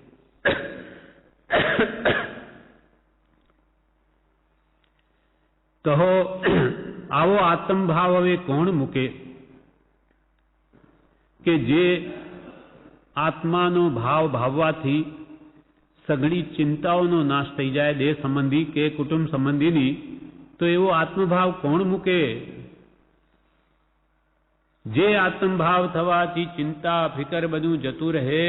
કહો આવો આત્મભાવ હવે કોણ મૂકે? આખા ગામનો બેટો હોય તે આત્મભાવ મૂકે. હું તો મૂકો નહીં, કે હું તો મૂકું નહીં, આટલું જ કરવાનું છે. આમ ન કરવું હોય તો ફર્યા કર સંસારમાં. હું તો કે હવે આ આત્મભાવ નહીં મૂકું, કે આ દેહ ભાવે જ અનાદિકાળથી રખડાવ્યા છે, ને જ્યાં બધી ચિંતા ફિકર શોક ભય બધો નાશ પામે, મૃત્યુનો ભય પણ ટળી જાય, એવો આત્મભાવને હવે કોણ મૂકે? એવો આત્મભાવ હવે કોણ મૂકે? આખા ગામનો બેટો હોય તે આત્મભાવ મૂકે. હું તો મૂકું નહીં, આટલું જ કરવાનું છે. આમ ન કરવું હોય તો ફર્યા કર સંસારમાં. ત્યારે આત્માની ભાવના ભાવી અને આત્મભાવ દ્રઢ ન કરવો હોય, પ્રથમ પદ આત્મા છે કે હું નિત્ય છું, 6 પદની શ્રદ્ધા ન કરવી હોય તો ભટક્યા કર ચાર ગતિમાં. દેહને પોતાનું સ્વરૂપ માની રાગદ્વેષ કર, ઇન્દ્રિયોના વિષયોમાં આસક્ત થા અને ભટક, બીજું શું થાય? અને આત્મભાવના ભાવે તું સર્વ દુઃખથી છૂટી જાય, સર્વકાળ સુખ શાંતિને પામે. અહીંયા જ બધી ચિંતા ફિકર મટી જાય. પણ ખરેખર આવો ભાવ દ્રઢ થાય તો અહીંયા એને કોઈ દુઃખ નથી. અનાદિનો અભ્યાસ નથી એટલે આપણને મુશ્કેલ લાગે, પણ નહીં થાય એવું નથી. આવા જ્ઞાનીઓએ આત્મભાવ ભાવ્યો છે, બધી ચિંતા ફિકર મૂકી દીધી તો સુખે જીવ્યા છે અને આત્માને ઘણી ઉન્નતિ પર લઈ ગયા. એમ તમે પણ કરો તો કે તમે પણ એ દશા પામી શકો છો. આમ ન કરવું હોય તો ફર્યા કર સંસારમાં. એટલે પ્રભુશ્રી એકવાર કે પ્રભુ આ તો થાક્યાનો માર્ગ છે, થાક્યો હોય તો આવ બેસ, અને નહીં થાક્યો હોય તો જા 84 લાખ જીવાનીમાં એક આંટો ફરી મારી આવ, ફરી આવ. તને હજુ ભટકવાનું જ મન છે તો કોણ રોકી શકે? પણ આ થાક્યાનો માર્ગ છે કે જીવ હવે ઘણી થઈ થોપ, એવો નિર્વેદ આવ્યો હોય તો બેસ, અને નહીં તો જા. નાની શું કરે? સત્પુરુષના એક એક વાક્યમાં એક એક શબ્દમાં અનંત આગમ રહ્યા છે. તે વાત કેમ હશે? ખબર નથી તેથી ભોળો ભટકે છે. મારો દીકરો, મારું ધન, મારું ઘર, મારું મારું કરો ને ભટકો. જુઓ છો બાહ્ય દ્રષ્ટિથી કે સત્પુરુષના એક એક શબ્દમાં અનંત આગમ રહ્યા છે. એ વાત કેમ હશે? પણ જીવને ખબર નથી. એક સહજાત્મ સ્વરૂપ આપણને શબ્દ આપ્યો છે, એમાં શું બાકી રહ્યું? પોતાનું તો આ સ્વરૂપ છે. એક શુદ્ધ આત્મ સ્વરૂપ સિવાય એનું કાંઈ જ નથી.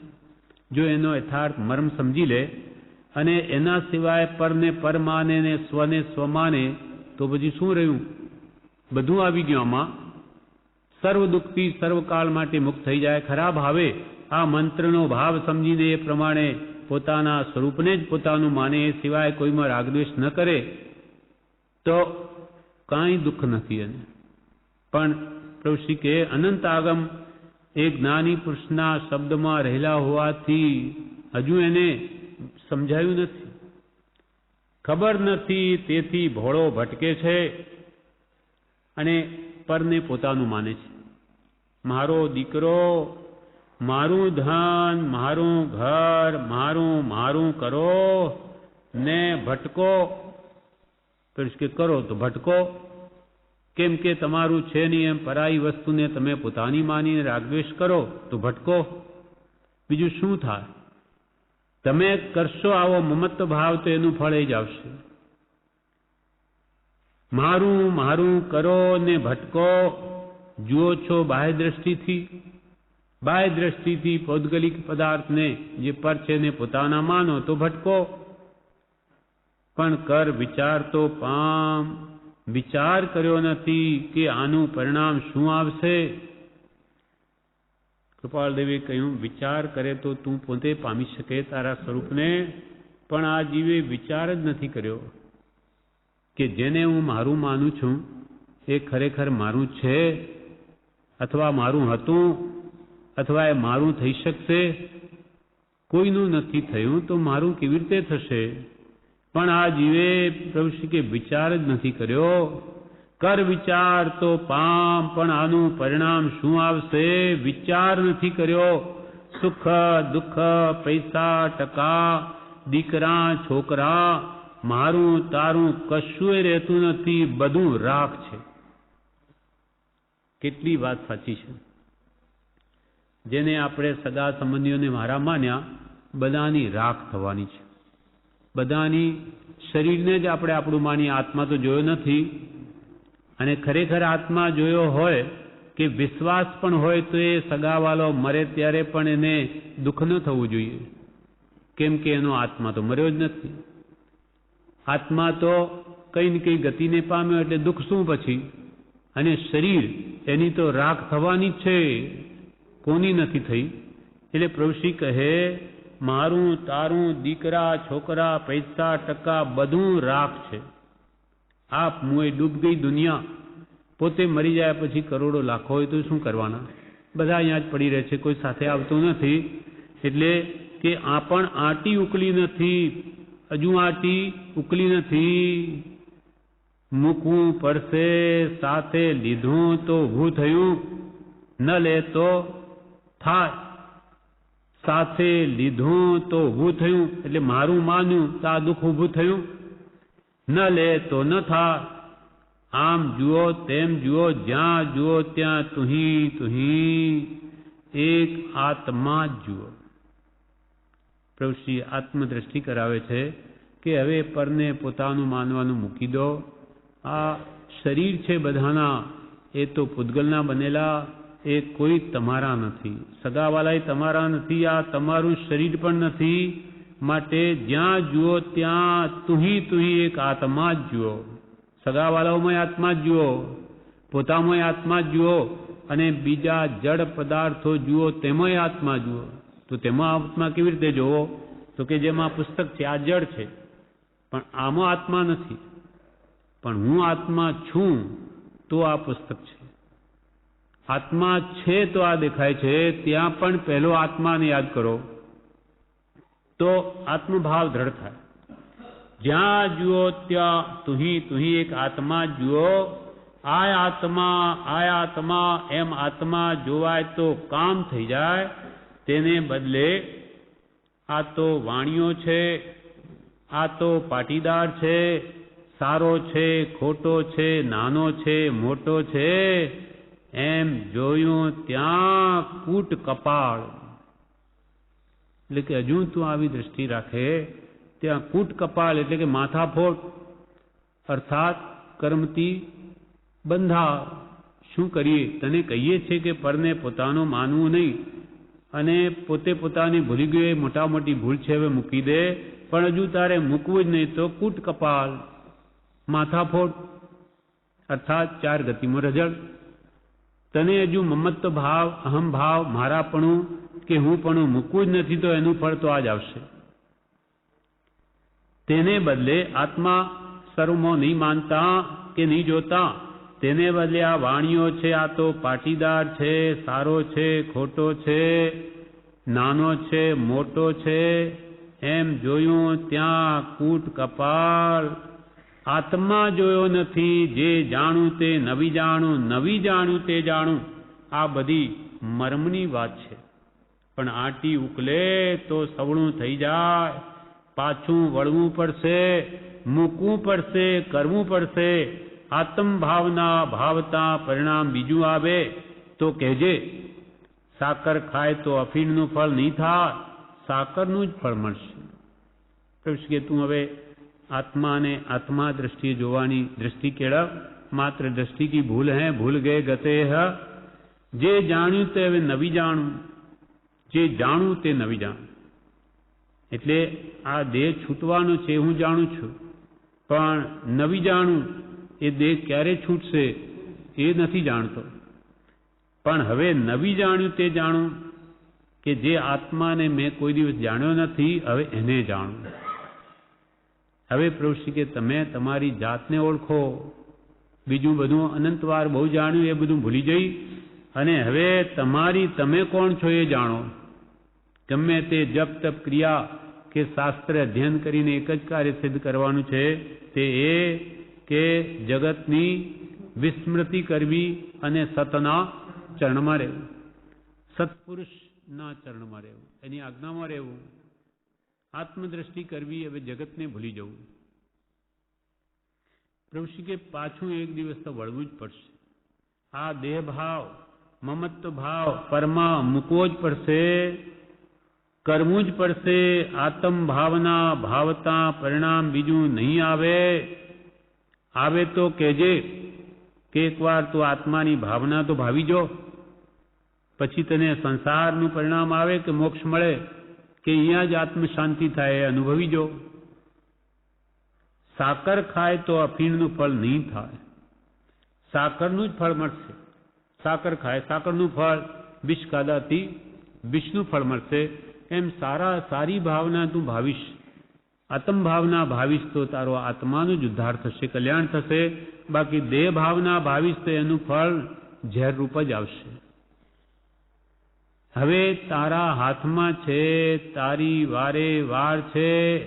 ચેત ચેત ભરત ચેત. બોલ શ્રવણ કર્યો નથી, કર્યો હોય તો પણ તુંબડીમાં કાંકરા બાહ્યને માની બેઠો છે. આ તો ફલાણા ભાઈ બેઠા છે, એ ભૂલવણી છે, એ જોવાનું નથી. પડદો ખસ્યો નથી, ત્યાં શું ભાળે? પડદો ખસ્યો હોય તો બીજું જ દેખાય. પ્રભુ કે હવે તારા હાથમાં અવસર આવ્યો છે, વાર વાર આવો અવસર આવે નહીં, માટે તું ચેતી જા. ભરત મહારાજાએ પણ પોતાની હાજરીમાં ભરત ચેત, કાળ ઝપાટા દેત, આવી રીતે પોતાના સૈનિકો રાખેલા, જે એમને વારંવાર ચેતાવે. કેમ કે કંઈક એટલા મોટા રાજકાજમાં ભૂલી ન જવાય. હવે તારા હાથમાં છે, તારી વારે વાર છે. ચેત ચેત ભરત ચેત. પણ બોધ શ્રવણ કર્યો નથી. તો કે અમે તો કર્યો છે. તો કે કર્યો હોય તો પણ તુંબડીમાં કાંકરા. બોધ યથાર્થ શ્રવણ થયો ક્યારે કહેવાય કે એક જીવનમાં પરિણમીને એના જીવનમાં કંઈ ત્યાગ, સાચો અંતર ત્યાગ, વૈરાગ્ય ભાવ આવ્યો હોય, કંઈ કશાય ઉપશમન થયા હોય, સાચા આત્મજ્ઞાની કે સાચા ગુણો પ્રત્યે અને પ્રીતિ પ્રગતિ હોય, ભક્તિ આવી હોય, તો એના જીવનમાં એ બોધ પરિણમ્યો કહેવાય. નહીં તો પ્રભુ કે બધું તુંબડીમાં કાંકરા જેવું છે. તમે આટલું સાંભળીને કર્યું શું? સાંભળી ફૂટ્યા કાન તોય ન આવ્યું બ્રહ્મજ્ઞાન જેવું થયું. એટલે પ્રભુ કહે બોધ શ્રવણ કર્યો નથી, અને કર્યો હોય તો પણ તુંબડીમાં